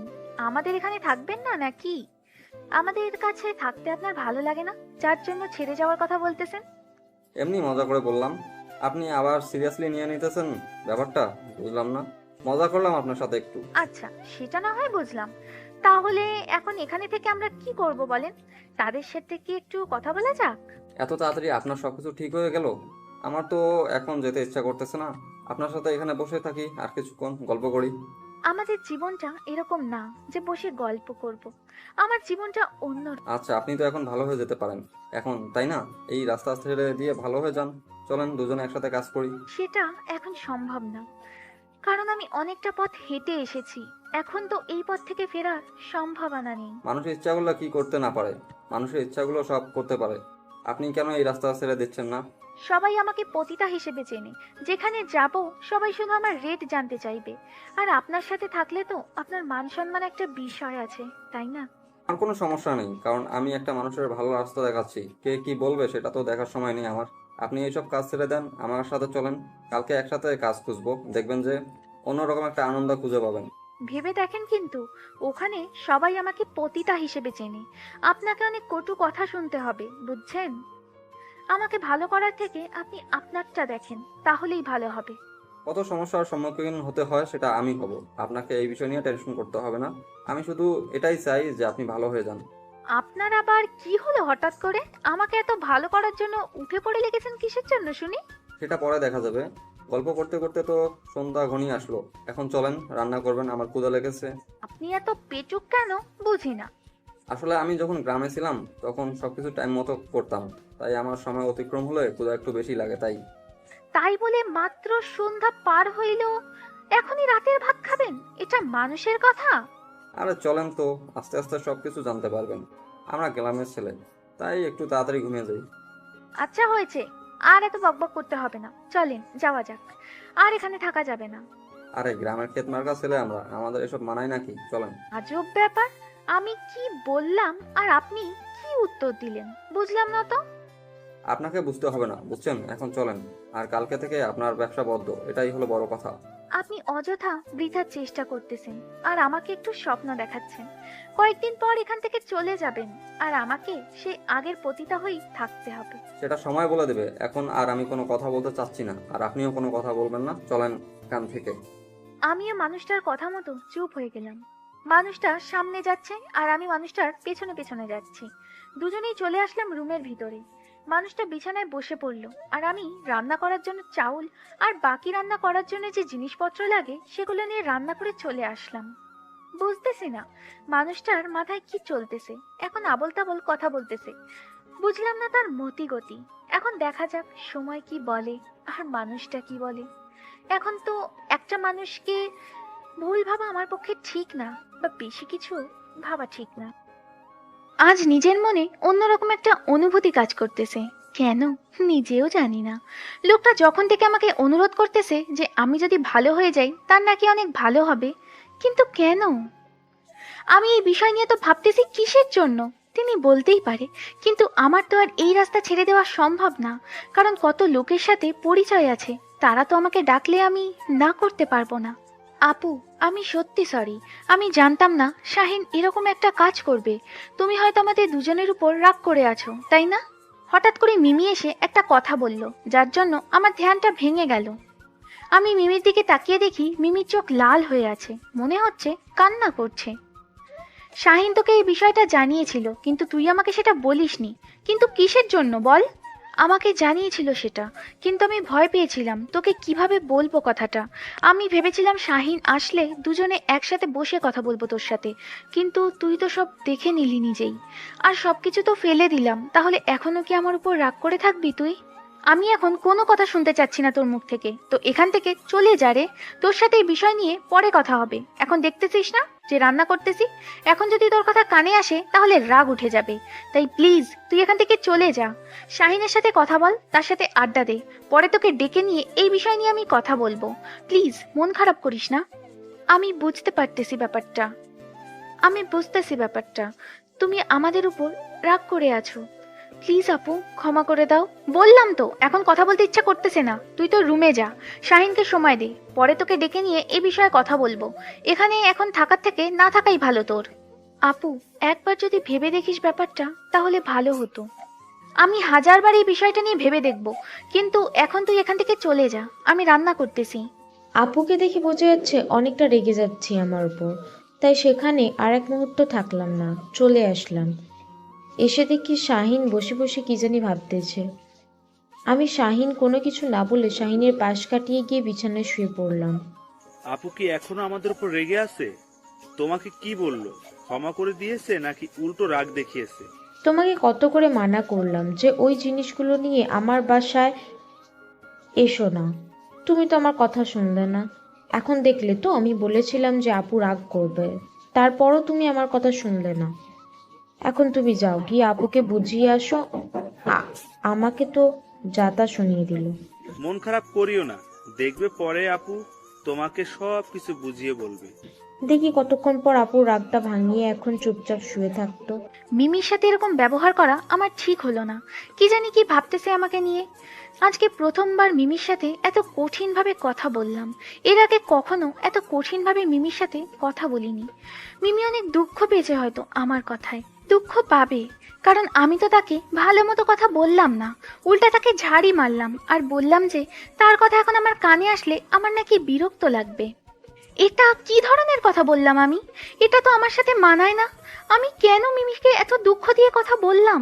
মিমির থেকে তো অনেকদিন পর আলাদা থাকবো, কেন আমি তার সাথে সম্পর্কটা নষ্ট করতেছি এখন আমি? কারণ সে আমার নিঃসঙ্গ জীবনে সঙ্গী হয়ে এসেছিল। তার সাথে এরকম আচরণ করা আমার বোধহয় ঠিক হলো না। মিমি, আমাকে ক্ষমা করে দিস। আমি নিজের ইচ্ছাতে এটা করতে চাইনি, ইচ্ছার বিরুদ্ধে গিয়ে তোকে এভাবে কথাটা বলেছি। আমাকে ক্ষমা করে দিস মিমি। কি ব্যাপার, রান্না করা বাদ দিয়ে মন খারাপ করে এভাবে বসে আছেন? ভাত যে এপাশে নষ্ট হয়ে যাচ্ছে, গন্ধ বের হচ্ছে ভাত থেকে, পুড়ে যাচ্ছে, ব্যাপার কি? কি নিয়ে এত টেনশন করতেছেন? কখন যে ভাত পোড়া লেগে গেছে আমি বুঝতেই পারিনি। মিমির কথা টেনশন করতে করতে এদিকের খেয়াল হারিয়েই ফেলেছি। তাড়াহুড়ো করে ভাতের হাঁড়িটা চুলা থেকে নামিয়ে রাখলাম। ওনার দিকে তাকিয়ে দেখি উনি অবাক দৃষ্টিতে আমার দিকে তাকিয়ে আছে। কি ব্যাপার, আপনি এভাবে আমার দিকে তাকিয়ে আছেন? কি ব্যাপার কি?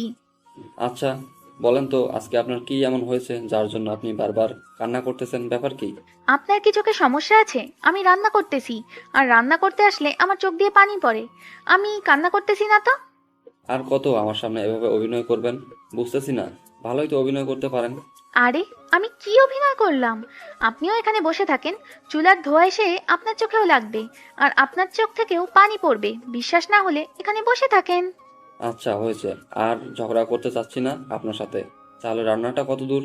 এই তো ভাত রান্না করা শেষ, এখন তরকারিটা রান্না করব। আপনি এত পেটুক মানুষ, আপনাকে তো দেখে বোঝা যায় না। এখানে আবার আমি পেটুক হলাম কিভাবে? অনেক হয়েছে আপনার বকবকানি, এখন এখান থেকে চলে যান, আমাকে রান্না করতে দেন। কত ক্ষুধা লেগেছে লাগুক। আজকে আমার কষ্টটা আপনি বুঝলেন না, তাই একটু তাড়াতাড়ি রান্না করেন না প্লিজ। যদি আপনি আমার সাথে এত বকবক করেন তাহলে আমি রান্না করব কিভাবে? আর রান্নায় মনোযোগ দিতে না পারলে রান্নাটা তাড়াতাড়ি হবে কি করে?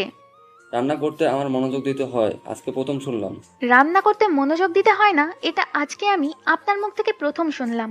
রান্নায় যদি মনোযোগ না দিই তাহলে রান্নাটা সুস্বাদু কি করে হবে? আপনার সাথে আমি কথা বলতে পারবো না, তাই আমি এখান থেকে চলে যাচ্ছি। আপনি আপনার মন দিয়ে রান্নাটা শেষ করুন আর সুস্বাদু করে তুলুন। আপনি যদি পুরুষ না হয়ে মহিলা হতেন তাহলে আরো ভালো হতো, কারণ আপনি যে এত পরিমাণ ঝগড়া করতে পারেন আপনাকে প্রথমে দেখে বুঝতেই পারিনি, কিন্তু এখন হাড়ে হাড়ে বুঝতে পারতেছি। এটা কি বললেন আপনি? আপনার কাছ থেকে এটা কখনো আশা করিনি আমি। আপনি আমাকে মেয়ে হতে বলতেছেন? আপনাকে কিচ্ছু আশা করতে হবে না, বুঝছেন? এখন আপনি এখানে চুপচাপ মেরে বসে থাকেন, না হলে ঘরে গিয়ে শুয়ে থাকেন। আমাকে রান্না করতে দেন, এত বকবক করলে রান্নার কাজ করবো কিভাবে আমি? আচ্ছা তাহলে আমি এখান থেকে চলে যাচ্ছি, আপনি রান্নার কাজটা শেষ করুন তাড়াতাড়ি। কথাটা বলে আমি সেখান থেকে চলে আসলাম। এখানে আর কি করব, অনেক জ্বালাইলাম, আর এখন জ্বালানো ঠিক হবে না, তাহলে অতিরিক্ত হয়ে যাবে। রান্নাঘর থেকে বের হয়ে একটু দূরে একটা গাছের নিচে বসে পড়লাম। আজকে চাঁদটা অনেক উজ্জ্বল দেখাচ্ছে, মনে হচ্ছে আজকে চাঁদটা পরিপূর্ণ হয়ে ফুটে উঠেছে। গাছের নিচে বসে চাঁদের দিকে তাকিয়ে আসি, অন্যরকম একটা অনুভূতি নিয়ে আসতেছে মনের ভিতর। আজকে বাসার কথা খুব মনে পড়তেছে। যদি তারা আমাকে ভুল না বুঝতো তাহলে হয়তো এই পরিস্থিতির শিকার হতে হতো না আমাকে। আজকে আমার এসব কিছুই থাকতো না। যেটা ভাগ্যে ছিল সেটাই হয়েছে, এত কিছু ভেবে লাভ কি? এক দৃষ্টিতে চাঁদের দিকে তাকিয়েই রইলাম। আজকে চাঁদের সাথে কথা বলবো। প্রথমে তো ভেবেছিলাম লোকটা অনেক গম্ভীর স্বভাবের, এখন দেখতেছি না, লোকটা অনেকটা ফুরফুরা মাইন্ডের, অনেক মজা করতে পারে, আর কারোর যদি মন খারাপ থাকে তার মন ভালোও করতে পারে। লোকটার সাথে দেখা হওয়ার পর থেকে আমার জীবনটা কেমন জানি পরিবর্তন হতে চলেছে, কিন্তু আমার তো পরিবর্তন হওয়া যাবে না। যদি পরিবর্তন হই তাহলে খাবো কিভাবে, পড়বো কিভাবে, চলবো কিভাবে? লোকটার সাথে গতকাল ছিলাম, আজকে সারা দিন ছিল, তাই কোথাও যাওয়া হয়নি, কিন্তু আজকে রাতে দেখি একটা কাস্টমার সন্ধানে বেরোতে হবে, না হলে কয়েকদিন পর তো হাতের টাকা শেষ হয়ে যাবে। রান্নার কাজ দ্রুত শেষ করলাম, শেষ করে ঘরে নিয়ে আসলাম খাবারগুলো। এসে দেখি লোকটা ঘরে নেই, গেল কোথায় তাহলে? আশেপাশে তাকিয়ে দেখলাম কোথাও দেখা যাচ্ছে না। আমার সাথে রাগ করে আবার কোথাও চলে গেল না তো? এটা কিভাবে সম্ভব? আমি তো তার সাথে শুধু মজা করতেছিলাম, লোকটা কি সিরিয়াসলি নিয়ে নিল আমার কথাগুলো? না, এটা হতে পারে না। এত রাতে কোথায় যাবে উনি? ঘর থেকে বেরিয়ে একটু উকি দিয়ে দেখলাম লোকটা একটা গাছের নিচে বসে আছে। কি ব্যাপার, হঠাৎ করে উনি এত রাতে বাইরে একা একা কি করতেছে? আমি ধীরে ধীরে লোকটার কাছে গিয়ে দাঁড়িয়ে পড়লাম, কিছু বললাম না, নিঃশব্দে পিছনে দাঁড়িয়ে রইলাম। দেখি লোকটা কি দেখতেছে। লক্ষ্য করে দেখলাম লোকটা চাঁদের দিকে এক দৃষ্টিতে তাকিয়ে আছে। বুঝলাম না, চাঁদের দিকে এক দৃষ্টিতে তাকিয়ে থাকার কি আছে? আজকে নতুন করে চাঁদের রূপ বেরিয়েছে নাকি? এইখানে এইভাবে একা একা বসে আছেন কিসের জন্য শুনি? আজকে চাঁদটাকে দেখতে ভীষণ সুন্দর লাগতেছে, তাই চাঁদটাকে দেখতেছি। অনেক চাঁদ দেখেছেন, এখন চলেন, খাবার রেডি, এখন গিয়ে খাবারগুলো খেয়ে নেন। এত তাড়াতাড়ি হয়ে গেল? আমি তো ভেবেছিলাম আরো মনে হয় অনেক সময় লাগবে, কিন্তু আপনি এত তাড়াতাড়ি কিভাবে করলেন? মেজাজ গরম করাবেন না, এখন চলেন না। আপনার এত রাগ! আমি তো প্রথমে ভেবেছিলাম আপনি ভীতু একটা মহিলা, কিন্তু এখন টের পাচ্ছি আপনি যে কতটা বোধ মেজাজি একটা মহিলা। নিজের মুখ সামলিয়ে কথা বলবেন, বুঝছেন? না হলে কিন্তু হিতে বিপরীত হয়ে যাবে আপনার সাথে। তাই নাকি? কি হবে আমার সাথে?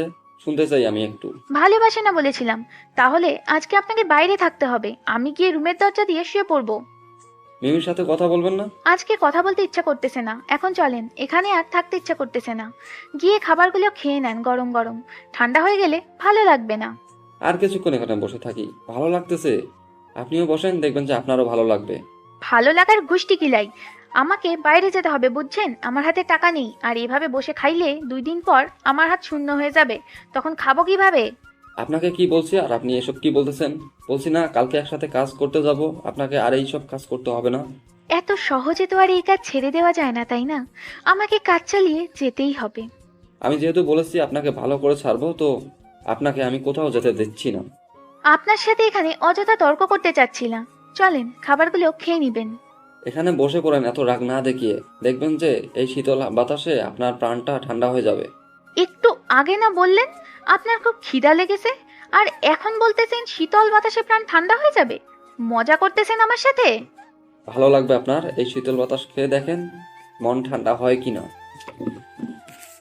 আচ্ছা, তাহলে আজকে আপনি বাইরে থাকেন, আমি গেলাম। কথাটা বলে আমি রুমের দিকে আসতে লাগলাম, হঠাৎ করে দেখলাম যখনই চিল্লাচ্ছে, ব্যাপার কি? আমি পিছনে তাকিয়ে অবাক হয়ে গেলাম, এটা কি করে সম্ভব? এত বড় একটা মানুষ এই কাজ কেমনে? আমি ওনার কাছে এগিয়ে যেতেই যেটা ঘটনা ঘটলো, একটা অবাস্তব ঘটনা। ছোট বাচ্চাদের মতো ন্যাকামি তো ভালোই করতে পারেন, তাই না? দেখেন গাছটাকে একদম ভূতের মতো দেখা যাচ্ছে, যে কেউ ভয় পাবে। তাই বলে ছোট বাচ্চাদের মতো এইভাবে চিল্লাবেন? আমার ভুল হয়ে গেছে, আমাকে মাফ করে দিবেন। তাও আপনি নিজেকে কন্ট্রোল রাখুন। নিজের মাথায় কি কমন সেন্স বলতে কিছুই নেই? যেভাবে চিল্লাই উঠছেন, আমি ভেবেছিলাম কি না কি হয়ে গেল আপনার সাথে। আমার কলিজায় যে কি একটা আঘাত লেগেছিল সেটা আমি বুঝতে পেরেছি। আচ্ছা চলেন, খাবারগুলো তো ঠান্ডা হয়ে যাচ্ছে, এখন এখানে থেকে কি করব? আমি যখনই কোনো প্রসঙ্গ নিয়ে কথা বলি, আপনি উল্টো প্রসঙ্গ এনে সেখানে ঢুকিয়ে দেন, ব্যাপার কি? আচ্ছা আর কখনো এরকম করব না, এখন চলেন গিয়ে খাবারগুলো খাওয়া যাক। দেখেন, আমার উপর মন খারাপ করে কোনো লাভ হবে না, বুঝছেন? আমি কারোর মন ভালো করতে পারি না, আমি শুধু মানুষদের সুখ দিতে পারি। কারোর মন ভালো করার দায়িত্ব আমি নিতে চাই না। অনেক রাত হয়ে গিয়েছে, আমি আর কোনো বিষয় নিয়ে কথা বলতে চাচ্ছি না। আমার প্রচুর ঘুম পাচ্ছে, এখন খাওয়া দাওয়া শেষ করে আমি ঘুমিয়ে যাব। আপনার যেখানে খুশি সেখানে চলে যান। তারপর লোকটা রুমের ভিতরে চলে আসলো, আমি লোকটার পিছনে পিছনে চলে আসলাম, কিন্তু কোনো কথা বললাম না লোকটার সাথে। আমি রুমে এসে দেখি লোকটা নিজে থেকে খাবার নিয়ে নিচ্ছে আর খাচ্ছে। আমিও কোনো কিছু না বলে খাবারগুলো নিয়ে খেতে লাগলাম। দেখলাম যে লোকটা খাওয়া দাওয়া শেষ করে শুয়ে পড়ল। আমি একটু কথা বলার চেষ্টা করলাম, কিন্তু লোকটা কোনো পাত্তা না দিয়ে শুয়ে পড়ল। কিছুক্ষণ পর দেখলাম লোকটা ঘুমিয়ে পড়েছে, তাই আমিও আর দেরি না করে শুয়ে পড়লাম। আজকে কোথাও যাব না, মানসিকতা একদম ভালো নেই। এমনিতেই মিমির সাথে ঝগড়া হলো, এখন আবার ওই লোকটার সাথে। আজকের কথাগুলো ভাবতে ভাবতে আমিও ঘুমের দেশে পাড়ি দিলাম। পরদিন সকালে যখন আমার ঘুম ভেঙে গেল, আমি চারিদিকে তাকিয়ে অবাক হয়ে গেলাম। লোকটাকে কোথাও দেখা যাচ্ছে না, তাই বাইরে আসলাম। বাইরে এসে দেখি লোকটাকে বাইরেও কোথাও দেখা যাচ্ছে না। কি ব্যাপার? আমি আবার রুমে আসলাম। রুমে এসে দেখি লোকটার যত জামা কাপড় ছিল সব কিছু উধাও। তার মানে লোকটা আমাদেরকে না জানিয়ে চলে গেল এখান থেকে। বিছানার উপর দেখলাম একটা কাগজ দেখা যাচ্ছে। কাগজটা হাতে নিয়ে দেখলাম উনি কিছু একটা লিখে রেখেছে। আপনাদেরকে অনেক জ্বালাতন করছি এই 2 দিনের ভিতরে, জানি অনেকটা বিরক্ত হচ্ছেন আমার উপর। দিনের পর দিন আরও কিছুদিন থাকলে হয়তো আরও বিরক্ত হয়ে যাবেন। আপনাদের যে ক্ষতিগুলো করছি তার প্রতিদান তো আমি দিতে পারলাম না, কারণ আমার কাছে কোনো টাকা নেই। আর আমি এই ব্যস্ত শহরে থাকতে পারবো না। আমি এই 2 দিনে অনেক ভেবেছি যে এখানে থাকবো, কিন্তু আমার মন কোনো মতেই মানতেছে না, কারণ আমি এখানে থাকতে পারবো না এই ব্যস্ত শহরে, ব্যস্ত মানুষের ভিড়ে।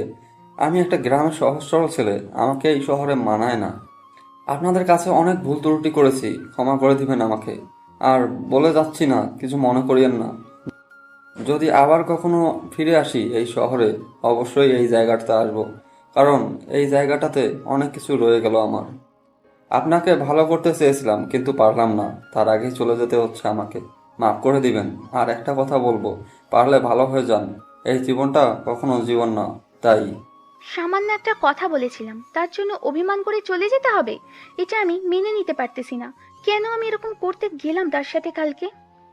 আর আমি কি জানতাম যে আমার এই সামান্য কথা তার কাছে অসামান্য হয়ে দাঁড়াবে, যার জন্য এখান থেকে সে ছেড়ে চলে যাবে? তার থেকেও বড় কথা হচ্ছে, লোকটার কাছে একটা টাকাও নেই, আমি দেখেছিলাম। আর লোকটা তো এখানে বলে গিয়েছে তার কাছে টাকা নেই। তাহলে শহর ছেড়ে বাড়ি যাবে কিভাবে লোকটা? কেন যে এরকম করতে গেলাম লোকটার সাথে, খুব খারাপ লাগতেছে। এই 2 দিন লোকটার সাথে কতই না কথা বলেছি, কত আড্ডা দিয়েছি, কত খুনসুটি করেছি, কতই না রাগারাগি করেছি। আর সেই লোকটা চলে গেল, তাও আবার না বলে। খুব খারাপ লাগতেছে, ভিতরটা ফেটে যাচ্ছে। লোকটা যতই যাই হোক অনেক ভালো ছিল, আমাকে অনেক কিছু শিখিয়ে দিয়ে গিয়েছে। তার জন্য দোয়া করব লোকটা যেন ভালো থাকতে পারে সারা জীবন। কিন্তু নিজের মনটাকে যে মানাতে পারতেছি না, কলিজাটা ফেটে যাচ্ছে।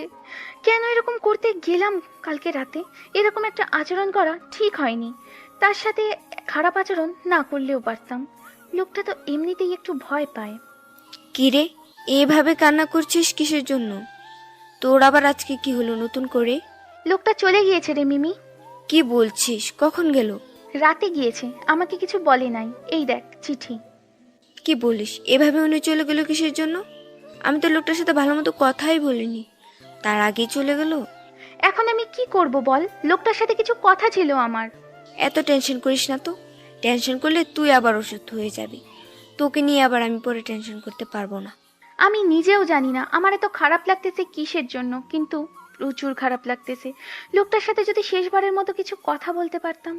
আচ্ছা, আমি গেলাম, তুই এখানে একটু একা একা থাক, তাহলে ভালো লাগবে। এখন আমার কথাগুলো তোর ভালো লাগবে না। আমি গেলাম। মিমি কথাটা বলে সেখান থেকে চলে গেল। মানুষটার কথা খুব মনে পড়তেছে। কেন যে তিনি আসলো আমাদের এখানে আর এরকম করে চলে গেল, আর কেন যে আমি তার সাথে খারাপ ব্যবহার করলাম, এখন নিজেরই খুব খারাপ লাগতেছে, যেটা বলার বাহিরে। কি করব বুঝতেছি না, ভিতরটা ফেটে যাচ্ছে। যদি লোকটা ফিরে আসতো তাহলে। আর এই বিষয়টা নিয়ে ভাবতে পারতেছি না। যতই ভাবছি ততই কান্না পাচ্ছে খুব। তাই নিজেকে একটু কন্ট্রোল করার চেষ্টা করলাম। তার উপর যেটা মায়া ছিল সেই মায়াটা কাটানোর চেষ্টা করতেছি। তাই ঘুমের জন্য বিছানায় শুয়ে পড়লাম। যাই হোক, তাহলে শেষ পর্যন্ত একটা কাজ খুঁজে পেলাম। এখন তাহলে বাসায় ফেরা যাক। কিন্তু যে ঘটনা ঘটি এসেছি, কি যে হয়ে আছে সেখানকার অবস্থা, আমি গেলে যে কি শুরু হয়ে যাবে বুঝতেছি না তো। জঙ্গলের পথ ধরে বাসার দিকে আসতে লাগলাম। বাসার কাছাকাছি এসে পুরোটা বাড়ি শান্তশিষ্ট হয়ে আছে, কাউকে দেখা যাচ্ছে না। কলিজা শুকিয়ে যাচ্ছে, কি জানি কি হচ্ছে ভিতরে। আমি তো যে ঘটনা ঘটিয়েছি, আমাকে দেখলে কি বলবে। আমি ভয়ে ভয়ে লুকিয়ে দেখলাম যে কেউ দেখা যাচ্ছে না, তাই ঘরে প্রবেশ করলাম। আমি ভয়ে ভয়ে বিছানায় এক সাইডে গিয়ে বসে পড়লাম। ওনাকে দেখে কিছুক্ষণ তাকিয়ে রইলাম, কারণ দেখে বোঝা যাচ্ছে যে কান্না করছিল মনে হয়, কারণ চোখের নিচে একটু দাগ হয়ে আছে পানির। আমার কেন জানি মনে হচ্ছে আমার রুমে কেউ প্রবেশ করেছে, কিন্তু কতটা সত্যি সেটা চোখ খুললে বুঝতে পারবো। চোখ খুলে পাশে তাকিয়ে আমি অবাক দৃষ্টিতে তাকিয়ে রইলাম পাশে বসে থাকা মানুষটার দিকে। এটা কিভাবে সম্ভব? আমি স্বপ্ন দেখতেছি না তো? আমি তো ঘুমিয়েছিলাম, স্বপ্ন হতে পারে, এটা কখনো বাস্তব হতে পারে না। এভাবে অবাক হয়ে তাকিয়ে থাকার কি আছে? আমাকে দেখে কি মনে হচ্ছে যে আমি এখানে এসে ভূত বসে আছি? আমি কি যেটা দেখতেছি সত্যি দেখতেছি নাকি? আপনি আমার গায়ে চিমটি কাটেন তো আগে। যেটা দেখতেছেন সত্যি দেখতেছেন, চিমটি কাটতে হবে না। কিসের জন্য? আমি তো জলজান্ত এখানে একটা মানুষ বসে আছি, আর আপনি আমার সাথে কথা বলতেছেন, তাও বিশ্বাস হচ্ছে না? আপনি এখানে এসেছেন কিসের জন্য? আমাদের মতো খারাপ মানুষদের বাসায়? আপনাকে তো এখানে মানায় না। আপনি চলে যান এখান থেকে। আর আপনি যেভাবে চলে যাবেন আমি কখনো কল্পনাও করতে পারিনি। চোরের মতো পালিয়ে যাবেন। আমাকে বললে কি আমি যেতে দিতাম না নাকি? আপনাকে এখানে কি আমরা বন্দি করে রেখেছিলাম? সবকিছু একটু লিমিট মতো করা লাগে, অতিরিক্ত করলে সবার জন্য সেটা ক্ষতিকর। আপনি চলে গিয়েছেন, আমাদের কি অবস্থা হয়েছে জানেন আপনি? আপনার কাছে কোনো টাকা নেই, আপনি চিঠিতে লিখে গিয়েছেন সেটা। সেখানেও বলেছেন আপনার কাছে কোনো টাকা নেই। তাহলে আমাদের মনে কি হতে পারে একটু বুঝতে পারতেছেন? আমাদের টেনশনটা কি পরিমাণ হয়েছে? আপনি যদি বলতেন যে আপনি বাসায় যাবেন, হয়তো আমাদের কাছে টাকা ছিল না, কিন্তু আমরা কারোর কাছ থেকে ধার করে নিয়ে আপনাকে বাসায় পাঠিয়ে দিতাম। আপনার যেহেতু এখানে মন বসতেছে না, আর আমরা তো আপনাকে বাধ্য করতেছি না যে এখানেই থাকতে হবে, তাই না? আপনি কোনো অপরাধ করেননি যে আপনাকে এখানে আমরা বেঁধে রাখবো। এখন আমাকে কিছু বলতে দেন, তারপর আপনার যত কথা আছে সব শোনাবেন। এখন আমি বলবো, আপনি শুনবেন, এর থেকে একটা কথাও বলবেন না। আপনি এখান থেকে চলে গিয়েছেন না, একটা চিঠি লিখে গিয়েছেন। আমাদের মনের অবস্থা কি হবে একবারও ভেবেছেন? বুঝতে পেরেছেন? আর আমাদের মনের অবস্থাটা একটু আপনার বোঝা উচিত ছিল। মেনে নিলাম আপনি আমাদের সাথে মজা করতেছিলেন, কিন্তু কেউ কারোর সাথে এরকম মজা করে? এখন আপনি বলবেন আপনি মজার ছলে চলে গিয়েছেন, এটাই তো, তাই না? আপনি যা বলছেন সব সত্যি, কিন্তু আমি সত্যি সত্যি চলে যেতাম। কিন্তু আবার কি? আবার ফিরে আসলেন কেন এখানে আমাদের মতো খারাপ মানুষদের মাঝে? আপনি তো ভালো মানুষ, আপনি চলে যেতে পারতেন। এখানে ফিরে আসার মানে কি? আসলে আমার গ্রামের বাসায় অনেক সুন্দর একটা ভালো একটা পরিবেশ ছিল, আর আমার পরিবারও অনেক সুন্দর ছিল, কিন্তু হঠাৎ মাঝপথে আমার মা মারা যায়। তখন আমার বাবা দ্বিতীয় বিয়ে করে, আর দ্বিতীয় মা আমার উপর এতই অত্যাচার করে প্রতিদিন, যেটা আপনি শুনলেও হয়তো আপনার চোখে থেকে পানি পড়বে। যেমন আপনার একটা করুণ কাহিনী আছে, তেমন আমারও একটা করুণ কাহিনী আছে, যার জন্য আজকে আমি ঢাকা শহরে আসতে বাধ্য হয়েছি। তাহলে আপনি একটা বিয়ে করে নিয়ে শ্বশুরবাড়ি চলে যেতে পারতেন। শহরে এসেছেন কিসের জন্য? মুখে একটা কথা বলা যায়, আর সেটা কাজ করে দেখানোর মধ্যে আকাশ পাতাল পার্থক্য রয়েছে। আপনি সেটা ভালো করে জানেন। তাহলে আবার এখানে ফিরে আসলেন, ব্যাপার কি? আবার কি উদ্দেশ্য নিয়ে আসলেন এখানে? উদ্দেশ্য নিয়ে আসবো কিসের জন্য? পার্মানেন্টলি থাকতে এসেছি এখানে, কারণ আমি একটা কাজ খুঁজে পেয়েছি, আর এখান থেকে কোথাও যাচ্ছি না। এখান থেকে বেশি দূর না, অল্প কিছুক্ষণ গেলেই কাজের স্থান পৌঁছে যায়। তাই একদম ঠিক করে নিয়েছি আর কোথাও যাব না। যতই কষ্ট হোক এখানেই থাকবো। দেখেন একটা কথা বলি, আমি দেখেন একটা কথা বলি, আমরা খারাপ মানুষ। আমাদের এখানে থাকার আগে বেশ কিছুবার ভেবে দেখেন, আপনি অন্য কোথাও থাকতে পারবেন। আমাদের এখানে থাকার থেকে না থাকাই ভালো আমার মনে হয়। এখন এত কথা বলতে পারবো না, প্রচুর ক্লান্ত লাগতেছে। আপনি একটু সরে পড়েন, আমি শুবো।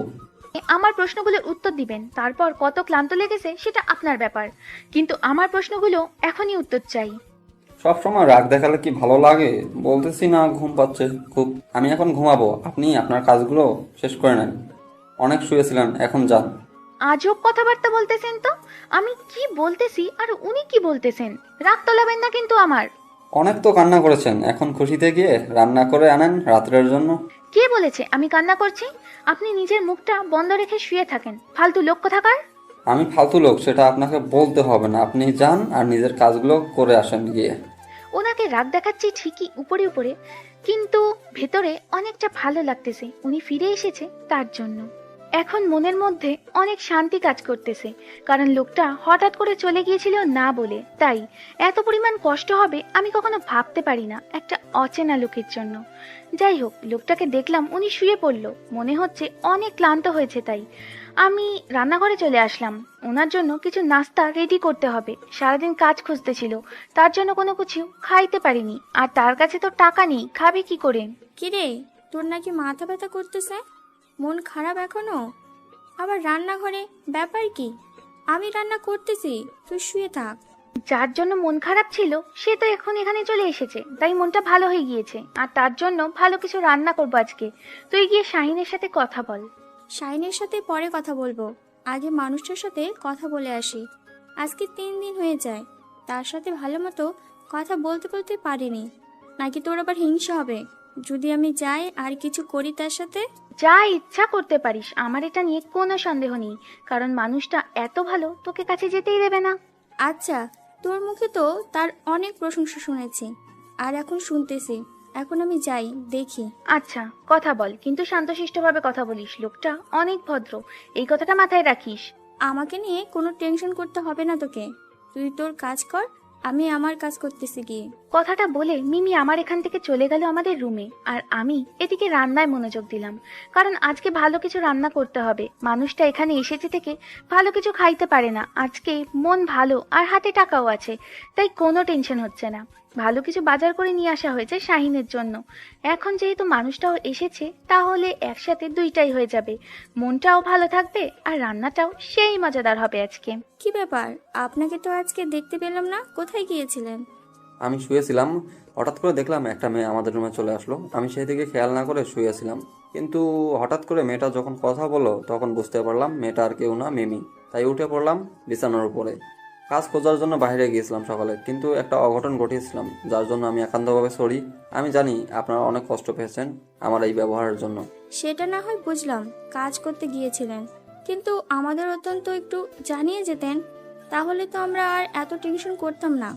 আমারটা বাদ দেন, আপুর কি অবস্থা হয়েছিল সারাদিন, বিছানা থেকেই ওঠেনি, মাত্র উঠে এখন রান্নাঘরে চলে গেল আপনাকে দেখার পর।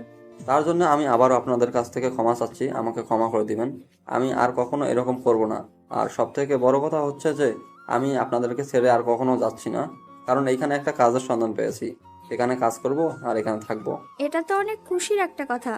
তার থেকে বড় কথা হচ্ছে যে আপনাকে তো রুমের বাইরে দেখাই যায় না। সারাদিন রুমের ভিতরে কি করেন? আমাদের সাথে আসবেন, বসবেন, আড্ডা দিবেন। সেটা তো বুঝতে পারলাম, কিন্তু আপনার যে হবু স্বামী এসেছে তাকে তো আপনাকে সময় দিতে হবে। সে আমাকে যদি আপনার পাশে দেখতে পায় তাহলে তো তার জ্বালাতন শুরু হয়ে যাবে। আমি বুঝি, তাই না? তার জন্য আপনার কাছে এখন যাচ্ছি না। যখন আপনার হবু স্বামী চলে যাবে তখন না হয় বসে আড্ডা দেওয়া যাবে আপনার সাথে। আচ্ছা, তাহলে আমি এখন গিয়ে আপুকে রান্নার কাজে সাহায্য করি। আপনার সাথে পরে না হয় আড্ডা হবে খাওয়ার পর। আজকে জমিয়ে আড্ডা দিব সবাই মিলে। আচ্ছা, তাহলে আপনি গিয়ে আপনার আপুকে রান্নার কাজে সাহায্য করেন। আমার কিছু কাজ আছে, আমি কাজগুলো সেরে নিচ্ছি তাহলে। তারপর মেয়েটা রুম থেকে বেরিয়ে গেল। আমি বিছানায় বসে বসে চিন্তা করতে লাগলাম। সমাজের কিছু মুখোশধারী মানুষ আছে, মুখোশহীন খারাপ মানুষ হয়তো ভালো আছে তাদের থেকে।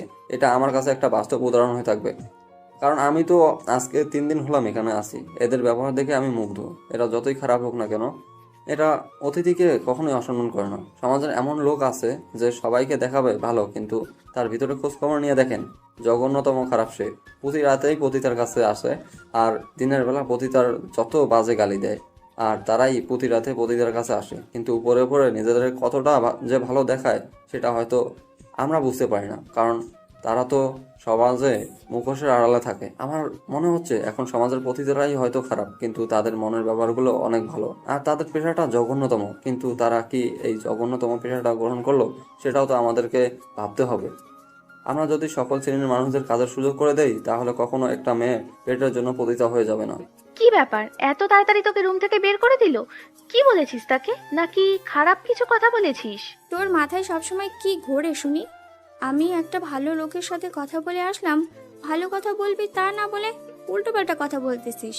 আচ্ছা অনেক হয়েছে, শাহিনকে গিয়ে বল রেডি হতে, কারণ আমার রান্না প্রায় শেষ। আমি সবকিছু এখানে রাখবো না, একটু গাছের নিচে নিয়ে যাব। আজকে পিকনিক করব, রাতের পিকনিক।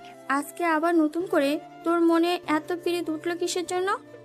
বুঝি, আমি তো সবকিছুই বুঝি।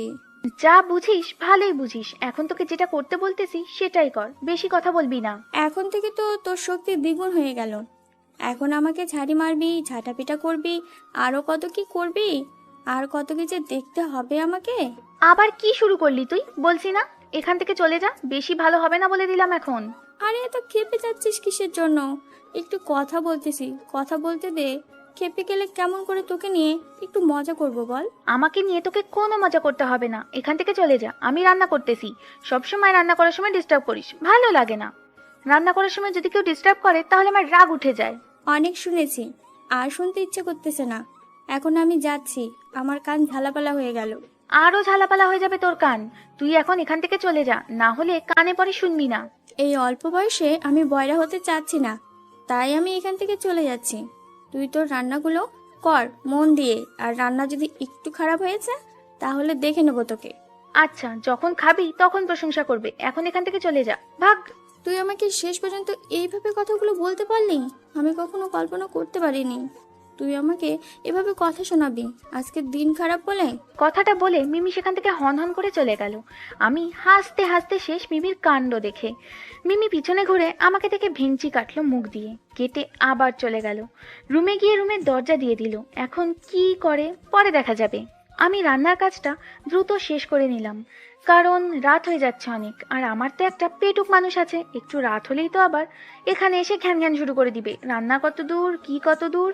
তাড়াতাড়ি রান্নাটা শেষ করে কাউকে ডাকলাম না, সবকিছু রেডি করে নিলাম। একটা গাছের নিচে অনেক সুন্দর করে সাজিয়ে নিলাম খাবারগুলো, তারপর সেগুলো ভালোভাবে রেখে চলে আসলাম রুমের ভিতরে। রুমে এসে দেখি লোকটা শুয়ে আছে এখনো, কি জানি চিন্তা করতেছে। তাকে কোনো ডিস্টার্ব না করে মিমিকে ডাকলাম। মিমিকে সবকিছু বুঝিয়ে বললাম। মিমি শাহিনকে নিয়ে আসতেছে, তাই আমি আমার রুমে চলে আসলাম। এই যে মিস্টার, অনেক বিশ্রামে আছেন, এখন চলেন, সবকিছু রেডি। এত তাড়াতাড়ি কিভাবে হয়ে গেল রান্না? সেটা নিয়ে আপনাকে ভাবতে হবে না, রান্নার কাজ শেষ করেছি। এখন তাড়াতাড়ি ফ্রেশ হয়ে নেন, সবাই রেডি, আপনার জন্য অপেক্ষা করতেছে। আচ্ছা, তাহলে আপনি গিয়ে অপেক্ষা করুন, আমি ফ্রেশ হয়ে যাচ্ছি। আমি রুমে বসে আছি, আপনি তাড়াতাড়ি ফ্রেশ হয়ে আসেন, একসাথে যাব। তাই আর কোনো কথা বাড়ালাম না, আমি রুম থেকে বেরিয়ে ফ্রেশ হয়ে নিলাম। ফ্রেশ হয়ে রুমে এসে দেখি নীলা খাটের উপর বসে আছে।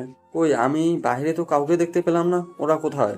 এত কথা বলেন কিসের জন্য? বলছি না সবাই রেডি আছে, এখন চলেন, গেলে দেখতে পারবেন। আমি চুপচাপ রেডি হয়ে নিলাম, কোনো কথা বললাম না। দেখলাম যে নীলা রুম থেকে বেরিয়ে একটা গাছের দিকে যাচ্ছে, আমি পিছনে পিছনে যেতে লাগলাম। কোনো কথা বাড়ালাম না, কথা বললেই তো আবার কথা শুনতে হবে। তাই কি হলো, আমাকে কোথায় নিয়ে যাচ্ছেন? সামনে তো শুধু জঙ্গল দেখা যাচ্ছে, আর কিছু দেখা যাচ্ছে না। আপনাকে খুন করার জন্য নিয়ে যাচ্ছি, এখন চুপচাপ আমার সাথে আসেন, আর কোনো কথা বলবেন না। আমার প্রচুর ভয় লাগতেছে, আমি যেতে পারবো না। রুমে যাচ্ছি, আপনারা যেখানে খুশি সেখানে চলে যান। বেশি ন্যাকামি করবেন না, আমার সাথে সাথে আসুন, না হলে কিন্তু ভালো হবে না বলে দিলাম। বললাম না আমার ভয় করতেছে, আমি যাইতে পারবো না। আমি রুমে গেলাম, আপনি সেখানে খুশি সেখানে চলে যান। আরে এরকম করতেছেন কেন? সামনে দেখেন আলো দেখা যাচ্ছে, সেখানেই শাহিন আর মিমি আছে, আমরা সেখানেই যাচ্ছি। সামনে শুধু অন্ধকার, অন্য কিছু দেখা যাচ্ছে না। আপনার চোখের সমস্যা আছে, আমি গেলাম। লোকটা আমাকে কথাটা বলে উল্টো হাঁটা শুরু করলো। মেজাজটা কেমন খারাপটা না হয়। সামনে কি সুন্দর আলো দেখা যাচ্ছে, আর বেশি দূর না, আমি তো অল্প কিছু দূরে নিয়ে গিয়েছি, আর উনি রুম থেকে বের হয়েই নাকি আর কোথাও যাবে না। এটা কেমন কথা? রাগ ওঠে না কেমনে? কি ঘাড়তারা মানুষ। আমি তাড়াতাড়ি হেঁটে লোকটার কাছে এসে পৌঁছালাম। লোকটার ডান হাত চেপে ধরলাম, যাতে করে আর উল্টা হাঁটতে না পারি, কিন্তু শক্তি দেখাচ্ছে, তাই হ্যাচকা টান দিয়ে লোকটাকে দাঁড় করিয়ে দিলাম। সমস্যা কি আপনার? আপনাকে কথা বলতেছি, আমার কথা কি আপনার কানে যায় না? বললাম তো আমি সেখানে যেতে পারবো না। আমার খাবারগুলো ঘরে নিয়ে আসবেন, আমি ঘরেই আছি। আচ্ছা, এখন একটু অপেক্ষা করেন, আমি মিমিকে ডাক দিয়ে থাকি, তার ফোনের লাইটটা জ্বালাতে বলতেছি, তখন তো আপনার বিশ্বাস হবে সেখানেই তারা আছে। আচ্ছা, এত রাতে বাইরে খাওয়া দাওয়ার আয়োজন করার কি আছে? আমার ভয় লাগতেছে, আপনাদের ভয় লাগে না? কিসের ভয়? এখানে তো কেউ আসবে না, আর এখানে তো কোনো হিংস্র প্রাণী নেই, তাহলে আমরা কিসের ভয় করব এখানে? আমি আপনার সাথে কোনো যুক্তি তর্কে পারবো না, আমার কোনো কথা শুনতে চাচ্ছি না এখন। আমার খুব ঘুম পাচ্ছে, আমি ঘুমিয়ে যাচ্ছি। আজকের জন্য আমি কিছু খাবো না। আমি এত কষ্ট করে রান্না করলাম আর আপনি শুয়ে পড়বেন, তাই না? একেবারে মেরে হাড্ডি ভেঙে দিব, চলেন আমার সাথে। লোকটাকে আর কোনো কথা বলতে না দিয়ে টানতে টানতে সেখানে নিয়ে যেতে ধরলাম। সামনে যেতেই আমরা মিমিদেরকে দেখতে পেলাম, তাই লোকটাকে ছেড়ে দিলাম, কারণ এখন আর লোকটা ভয় পাবে না। আর এভাবে টেনে নিয়ে যাচ্ছি, মিমি যদি দেখতে পায় আরো কত কি বলবে আমাকে, তাই লোকটাকে ছেড়ে দিলাম। আমরা সেখানে পৌঁছাতেই মিমি যেটা বলা শুরু করে দিল সেটা স্বাভাবিক। কিরে, সে কখন এখানে এসেছি আমরা? এখানে তোদের জন্য কতক্ষণ ধরে অপেক্ষা করতেছি আমরা। আর বলিস না, মহা বিপদে পড়ে গিয়েছিলাম। বাদ দে সেসব কথা, এখন তাড়াতাড়ি সবকিছু রেডি করতো। তারপর মিমি আর আমি খাবারগুলো রেডি করতে লাগলাম। শাহিন আর নীল দুজনে বসে পড়লো। নীল আমার দিকে বারবার তাকাচ্ছে, কিন্তু কিছু বলতে পারতেছে না, জানে যে আমি অনেকটা ক্ষেপে আছি। সবকিছু রেডি করে নিয়ে আমরা দুজন বসে পড়লাম। সবাই একসাথে খাওয়া দাওয়া শুরু করলাম। খাওয়া দাওয়া শেষ করে সবাই আড্ডা দেওয়ার জন্য প্রস্তুতি নিতে লাগলাম। নীল ভাইয়া, আমাদের কাছে খাতিরদারি আপনার কেমন লাগলো? কি বলবো, রান্নাটা অসাধারণ ছিল। অনেকদিন পর এরকম রান্নার স্বাদ গ্রহণ করলাম। তাই নাকি? এটা আমার আপুর হাতের করিশ্মা। আপু যখন মনোযোগ দিয়ে রান্না করে তখন রান্নাটা অনেক সুস্বাদু হয়। সেটা তো দেখতে পারলাম। আপনাকে অনেক ধন্যবাদ এত সুন্দর খাবার আমাদের উপর দেওয়ার জন্য। ধন্যবাদ দিতে হবে না, আমি ইচ্ছে করে এত সুন্দর করে রান্না করেছি আজকে। আমি তো কাজ পেয়ে গেছি, আর কালকে থেকে কাজে যেতে হবে, তাই এখন ঘুমাতে হবে, কারণ কালকে সকালে কাজে যেতে হবে। আচ্ছা, তাহলে আপনি বিশ্রাম করেন, আমরা এখন একটু গল্প করে তারপর রুমে যাব। তারপর আমি সেখান থেকে চলে আসলাম, সেখানে থাকলাম না, তাড়াতাড়ি রুমে এসে গুটি মেরে শুয়ে পড়লাম। আর ভাবতেও লাগলাম কালকে থেকে আমাকে একটা নতুন জীবন শুরু করতে হবে, কারণ এইভাবে চলা তো আর যাবে না। আমাকে যে তুই এখানে থাকতে হবে, তাহলে আমাকে আলাদাভাবে একটা ঘর তুলে নিতে হবে, না হলে এই মানুষটার সাথে আর কত থাকা যায়? এভাবে থাকা উচিত নয় আমার। ভাবতে ভাবতে ঘুমিয়ে পড়েছি, কখন যে ঘুমিয়ে পড়েছিলাম নিজেও জানি না। অনেক গল্প করলাম, আর রাত তো অনেক হয়েছে, গিয়ে ঘুমিয়ে পড়ো, আমারও ঘুম পাচ্ছে। আচ্ছা, তাহলে আমরা গিয়ে এখন ঘুমিয়ে যাব। তুই গিয়ে ঘুমা, বেশি রাত্রি জাগিস না, শরীর অসুস্থ হবে। আচ্ছা, তাহলে কালকে সকালে আবার কথা হবে। এখন আমি গেলাম, তোমরাও যাও, গিয়ে ঘুমিয়ে পড়ো। কথাটা বলে আমি সেখান থেকে চলে আসলাম, আর ভাবতে লাগলাম লোকটা তাহলে এখানে পার্মানেন্টলি থেকে যাবে। খুব ভালো লাগতেছে, কারণ কারোর সাথে গল্প করে থাকতে পারবো। কয়েকদিন পর তো মিমি এখান থেকে চলে যাবে, খুব একাকিত্ব লাগতেছিল নিজের ভিতর। এখন তো লোকটা আছে, তাহলে তার সাথে কিছুক্ষণ গল্প করে কাটানো যাবে। ভালোই হলো। আর কোনো কিছু টেনশন না করে রুমে এসে দেখি লোকটা ঘুমে বিভোর, তাই লোকটার দিকে কিছুক্ষণ তাকিয়ে থেকে আমি নিচে শুয়ে পড়লাম। আজকে যদি আমি পতিতা না হয়ে যদি একটা ভালো মেয়ে হয়ে বেঁচে থাকতে পারতাম, তাহলে লোকটাকে নিয়ে একটু স্বপ্ন দেখতাম, কিন্তু এখন সেটা সম্ভব না, কারণ আমি একটা নষ্ট মেয়ে। একটা ভালো মানুষের জীবন নষ্ট করার কোনো অধিকার নেই আমার। শুয়ে শুয়ে টেনশন করতে লাগলাম, কালকে কোথায় যাব, কি করব না করব। লোকটা বলতেছিল তার নাকি কাজের সন্ধান হয়ে গেছে। আমারও কি কাজ খুঁজে নিয়ে এসেছে নাকি? তার একার খোঁজ খুঁজে নিয়ে এসেছে সেটা তো শুনলাম না। লোকটা তো বলেছিল আমাকে ভালো করবে, তাহলে নিশ্চয়ই আমার কাজ খুঁজে এসেছে, তার মানে আমাকেও সকালে ঘুম থেকে উঠতে হবে। তাই বেশি কিছু টেনশন না করে আমিও ঘুমিয়ে পড়লাম, সকাল সকাল ঘুম থেকে উঠতে হবে। তাই পরদিন সকালে যখন আমার ঘুম ভাঙলো, ঘুম থেকে উঠে দেখি লোকটা এখনো শুয়ে আছে। ব্যাপার কি? ওনার নাকি কাজে যেতে হবে, তাহলে এখনো শুয়ে আছে? এই যে শুনছেন, আপনি নাকি আজকে কাজে যাবেন, তাহলে এখনো শুয়ে আছেন যে? আপনার কি খারাপ লাগতেছে বা অসুস্থ লাগতেছে? শুয়েছিলাম, হঠাৎ করে কে জানে আমাকে ডাকতেছে আর কাজের কথা বলছিল, তাই উঠে বসলাম। উঠে দেখি সকাল হয়ে গেছে, আর একটু লেট হয়ে গিয়েছে, তাই তাড়াতাড়ি উঠে বাইরে চলে আসলাম, এসে ফ্রেশ হয়ে নিলাম। এত তাড়াহুড়ো করতে হবে না, এখনো অনেক সময় আছে হাতে। আস্তে আস্তে ধীরে ধীরে কাজগুলো শেষ করেন, তাহলে কোনো কিছু ছেড়ে যাবেন না। এত তাড়াহুড়ো করলে দেখবেন যে কিছু না কিছু একটা ফেলেই গিয়েছেন। আপনি এইভাবে বসে আছেন কিসের জন্য? রেডি হয়ে নেন, কারণ আপনাকে কাজের সন্ধান পেয়ে গেছি আমি। আমার সাথে আপনাকে কাজ করতে হবে, তাই তাড়াতাড়ি রেডি হয়ে যান। বেশি কথা বলতে পারবো না, আর কোনো কথা শুনতে চাই না এখন আমি। তাড়াতাড়ি রেডি হয়ে নেন। লোকটার কথা শুনে আমরা চুপচাপ রেডি হইলাম। আমি ভালো করে জানি লোকটা আমার জন্য কাজ খুঁজে এনেছে, তাই আমি আমার সব কিছু রেডি করে নিয়েছি ঘুম থেকে ওঠার পর। তারপর আমি হালকা পাতলা ফ্রেশ হয়ে নাস্তা এনে রেখেছিলাম, সেগুলো খেয়ে নিলাম। সেগুলো খেয়ে বেরিয়ে পড়লাম। বেরিয়ে যাওয়ার আগে মিমিকে বলে রাখলাম আমি কাজের জন্য বেরিয়ে আসলাম, না হলে মিমি আবার টেনশন করবে আমাদেরকে নিয়ে। তাই আমরা যেখানে থাকি সেখান থেকে 5 মিনিট হাঁটার পর দেখলাম যে একটা বিল্ডিং দেখা যাচ্ছে। সেই বিল্ডিংয়ের দিকেই লোকটা যাচ্ছে। আমিও তার পিছনে পিছু গিয়ে দেখলাম। গিয়ে দেখি অনেক লোক এসে গিয়েছে, আমরা একটু লেট করে এসেছি। মহাজন লোকটাকেও দেখলাম। কি আমাদেরকে করতে হবে না করতে হবে সবকিছু বুঝিয়ে দিয়ে মহাজন চলে গেলেন। আমরা সবাই মিলে কাজ করতে লাগলাম। আজকে কত দিন পর সাধারণ মানুষের মতো জীবন যাপন করতেছি, ভাবতেই গা শিউরে উঠতেছে। সব সাধারণ মানুষের সাথে আজকে আমি কখনো কল্পনা করতে পারিনি যে এইভাবে সাধারণভাবে জীবনযাপন আবার করতে পারবো, আবার সাধারণ মানুষের সাথে মিশতে পারবো। কেউ আমাকে কলঙ্কও দিবে না পতিতা বলে। কাজ করতে করতে কাজগুলো সবাই মিলে শেষ করলাম। দুপুর গড়িয়ে বিকেল হয়ে আসলো। কাজ শেষে বাসায় চলে আসতে লাগলাম। তখন লোকটা আমার দিকে তাকিয়ে মুচকি মুচকি হাসছে। ব্যাপারটা বুঝলাম না। আপনি আমাকে দেখে এইভাবে হাসতেছেন কিসের জন্য শুনি? আজ আপনাকে ভালো করে দেখলাম, আপনি কাজের প্রতি এতটা মনোযোগী। আপনাকে অনেকগুলো ধন্যবাদ, কারণ আমাকে সাধারণভাবে জীবনযাপন করার জন্য উৎসাহিত করার জন্য, যেখানে আমাকে কেউ কলঙ্ক দেবে না যে আমি একজন পতিতা। মানুষ চেষ্টা করলে সব করতে পারে, বুঝছেন? তাই চেষ্টার উপর কোনো কথা নেই। আচ্ছা, রাস্তায় এভাবে কথা বলা ঠিক না, মানুষজন দেখে কি বলবে। বাসায় চলেন, তারপর আপনাকে দেখতেছি। এতদিন ধরে থাকতেছি তাও হয় না, আজকে আবার নতুন করে কি দেখবেন আমার? বেশি বকবক না করে তাড়াতাড়ি চলেন, জঙ্গলটা পেরোলেই তো আমাদের বাসা। তাহলে এত জোরে জোরে হেঁটে লাভ কি? আপনাকে নিয়ে পারবো না সেটা আমি ভালো করে জানি। একটু আগে বলতেছেন যে জোরে জোরে হাঁটতে হবে, এখন বলতেছেন জোরে হাঁটতে লাভ কি? আপনি এত ঝগড়া করেন কিসের জন্য শুনি? এত ঝগড়াটে মানুষ হয়? আমি কি একা ঝগড়া করি? আপনি ঝগড়া করেন না? আপনি যদি ঝগড়া না করেন তাহলে তো আমি চুপ হয়ে যাই, তাই না? আপনিও তো আমার সাথে ঝগড়া করেন, আমিও ঝগড়া করি। হয়েছে, এবার নিজের মুখটা বন্ধ রাখুন তো, না হলে আর। থেমে গেলেন কিসের জন্য বলেন শুনি? না হলে কি আমাকে কিছু করবেন নাকি এই রাস্তার মাঝে? আপনার সাথে এখন কোনো কথা বলতে চাচ্ছি না। আপনি নিজের মুখটা বন্ধ রাখেন আর আমাকে আমার মতো থাকতে দেন। তারপর আমি চুপ হয়ে গেলাম আর জোরে জোরে হাঁটতে লাগলাম। এত জোরে হাঁটতে লাগলাম যে মেয়েটা আমার সাথে পাচ্ছে না, তাই পিছন থেকে ডাকতেছে, কিন্তু আমি পাত্তা না দিয়ে জোরে জোরে হাঁটতেছি। জঙ্গলটা পেরিয়ে বাসায় চলে আসলাম, দেখলাম মেয়েটা দৌড়ে দৌড়ে আমার সাথে আসার চেষ্টা করলো, কিন্তু পারতেছে না। এবার প্রতিদিন চলতে থাকলো আমাদের খুনসুটি চলাচল আর খুনসুটি কাজের ফাঁকে ফাঁকে।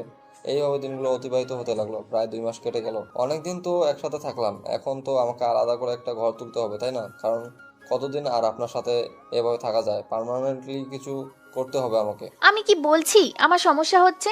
আমার তো কোনো সমস্যা হচ্ছে না, দিব্যি আছি। তাহলে আর আলাদা ঘর তুলতে হবে কিসের জন্য? আপনি এভাবে কতদিন নিচে থাকবেন? এটা তো খারাপ দেখায়, তাই না? তার জন্য বলতেছি যে আমি অন্য একটা ঘর তুলি আর আপনি উপরে থাকবেন, তাহলে তো হয়ে গিয়েছে। আর মিমিরও তো বিয়ে হয়ে গিয়েছে। ঘর তুলতে হবে না, শুধু আর একটা থাকার মতো বিছানা নিয়ে আসলেই হবে বাজার থেকে। আমি আলাদাভাবে সেখানেই থাকবো আর আপনি এখানে থাকুন, তাহলেই তো হয়ে যায়। আচ্ছা, তাহলে সেটাই হবে। আমি একটু বাইরে যাচ্ছি, আপনি বাসার কাজগুলো গুছিয়ে নেন। কথাটা বলে লোকটা বেরিয়ে চলে গেল। এখন আর লোকটা ভয় পায় না এই জায়গাটাকে, কারণ অনেক দিন থেকেছে, তাই তো আর ভয় পায় না। এখন সব জায়গায় একা একা চলতে পারে। আর আমি বাসার কাজগুলো গোছাতে লাগলাম। লোকটার সাথে অনেক দিন ধরে আছি, তাই এখন আর লজ্জা বলতে তার সামনে কিছুই হয় না, কারণ আমি একটা নষ্ট মেয়ে ছিলাম। এখন হয়তো একটু ভালো হয়েছি, কিন্তু আমার তো অতীতের দিনের কথাগুলো ভুলে গেলে চলবে না। লোকটা অনেক ভালো, আমার জীবনে আসার পর থেকে আমাকে গুছানো শিখিয়েছে, আমাকে ভালো হতে শিখিয়েছে। এক কথায় সব কিছু পরিবর্তন করে দিয়েছে ওই লোকটা। ওই লোকটার কাছে আমি চিরকৃতজ্ঞ থাকবো। সব কিছু গুছিয়ে রেখে রান্নার কাজটা সেরে নিলাম, তারপর গোসল করলাম। এখন বাড়িটা অনেক ভালো করেছি। এই 2 মাস কাজ করার পর অনেক ভালো লাগছে। সাধারণ মানুষের মতো জীবনযাপন করতে পারি আমি এখন। একদম সবকিছু সাধারণভাবেই চলাচল করতে পারি। এখন কেউ আমাকে বাজেভাবে মন্তব্য করে না। আর যারা আমাকে এখন ফোন করে তারা আমার নাম্বারটা বন্ধ পায়, কারণ আমি সিমটা ফেলে দিয়েছি। একদম ভালো পথে চলে এসেছি শুধু এই লোকটার জন্য। আপনারা দোয়া করবেন আমি যেন সারা জীবন এভাবে ভালোভাবে অতিবাহিত করতে পারি। আপনাদেরকে অনেক ধন্যবাদ আমাদের গল্পটার পাশে থাকার জন্য আর এইভাবে আমাদেরকে সাপোর্ট করার জন্য। আশা করি ভবিষ্যতেও আপনারা এইভাবেই আমাদেরকে সাপোর্ট করবেন। জানি না গল্পটা কতটুকু ভালো লেগেছে আপনাদের, কিন্তু আমি গল্পটাতে একটা পতিতার জীবন কাহিনী তুলে ধরতে চেয়েছিলাম। তারা কেন পতিতা হয়? তারা কি ইচ্ছাকৃতভাবে পতিতা হয় নাকি বাধ্য হয়ে পতিতা হয়? আসলে সমাজের মানুষ সবাই ভালো হয় না, সবাই খারাপও হয় না। যদি সবাই সবার উপর সহমর্মিতা দেখায় তাহলে হয়তো আজকে এই জঘন্য পথ কাউকে বেছে নিতে হতো না। আপনার যতটুকু সামর্থ্য আছে আপনি সেই সামর্থ্য অনুযায়ী অপর একজন মানুষকে সাহায্য করুন, তাহলে হয়তো তার দুঃখ দুর্দশা ঘুচবে। গল্পটা কেমন হয়েছে অবশ্যই জানাবেন।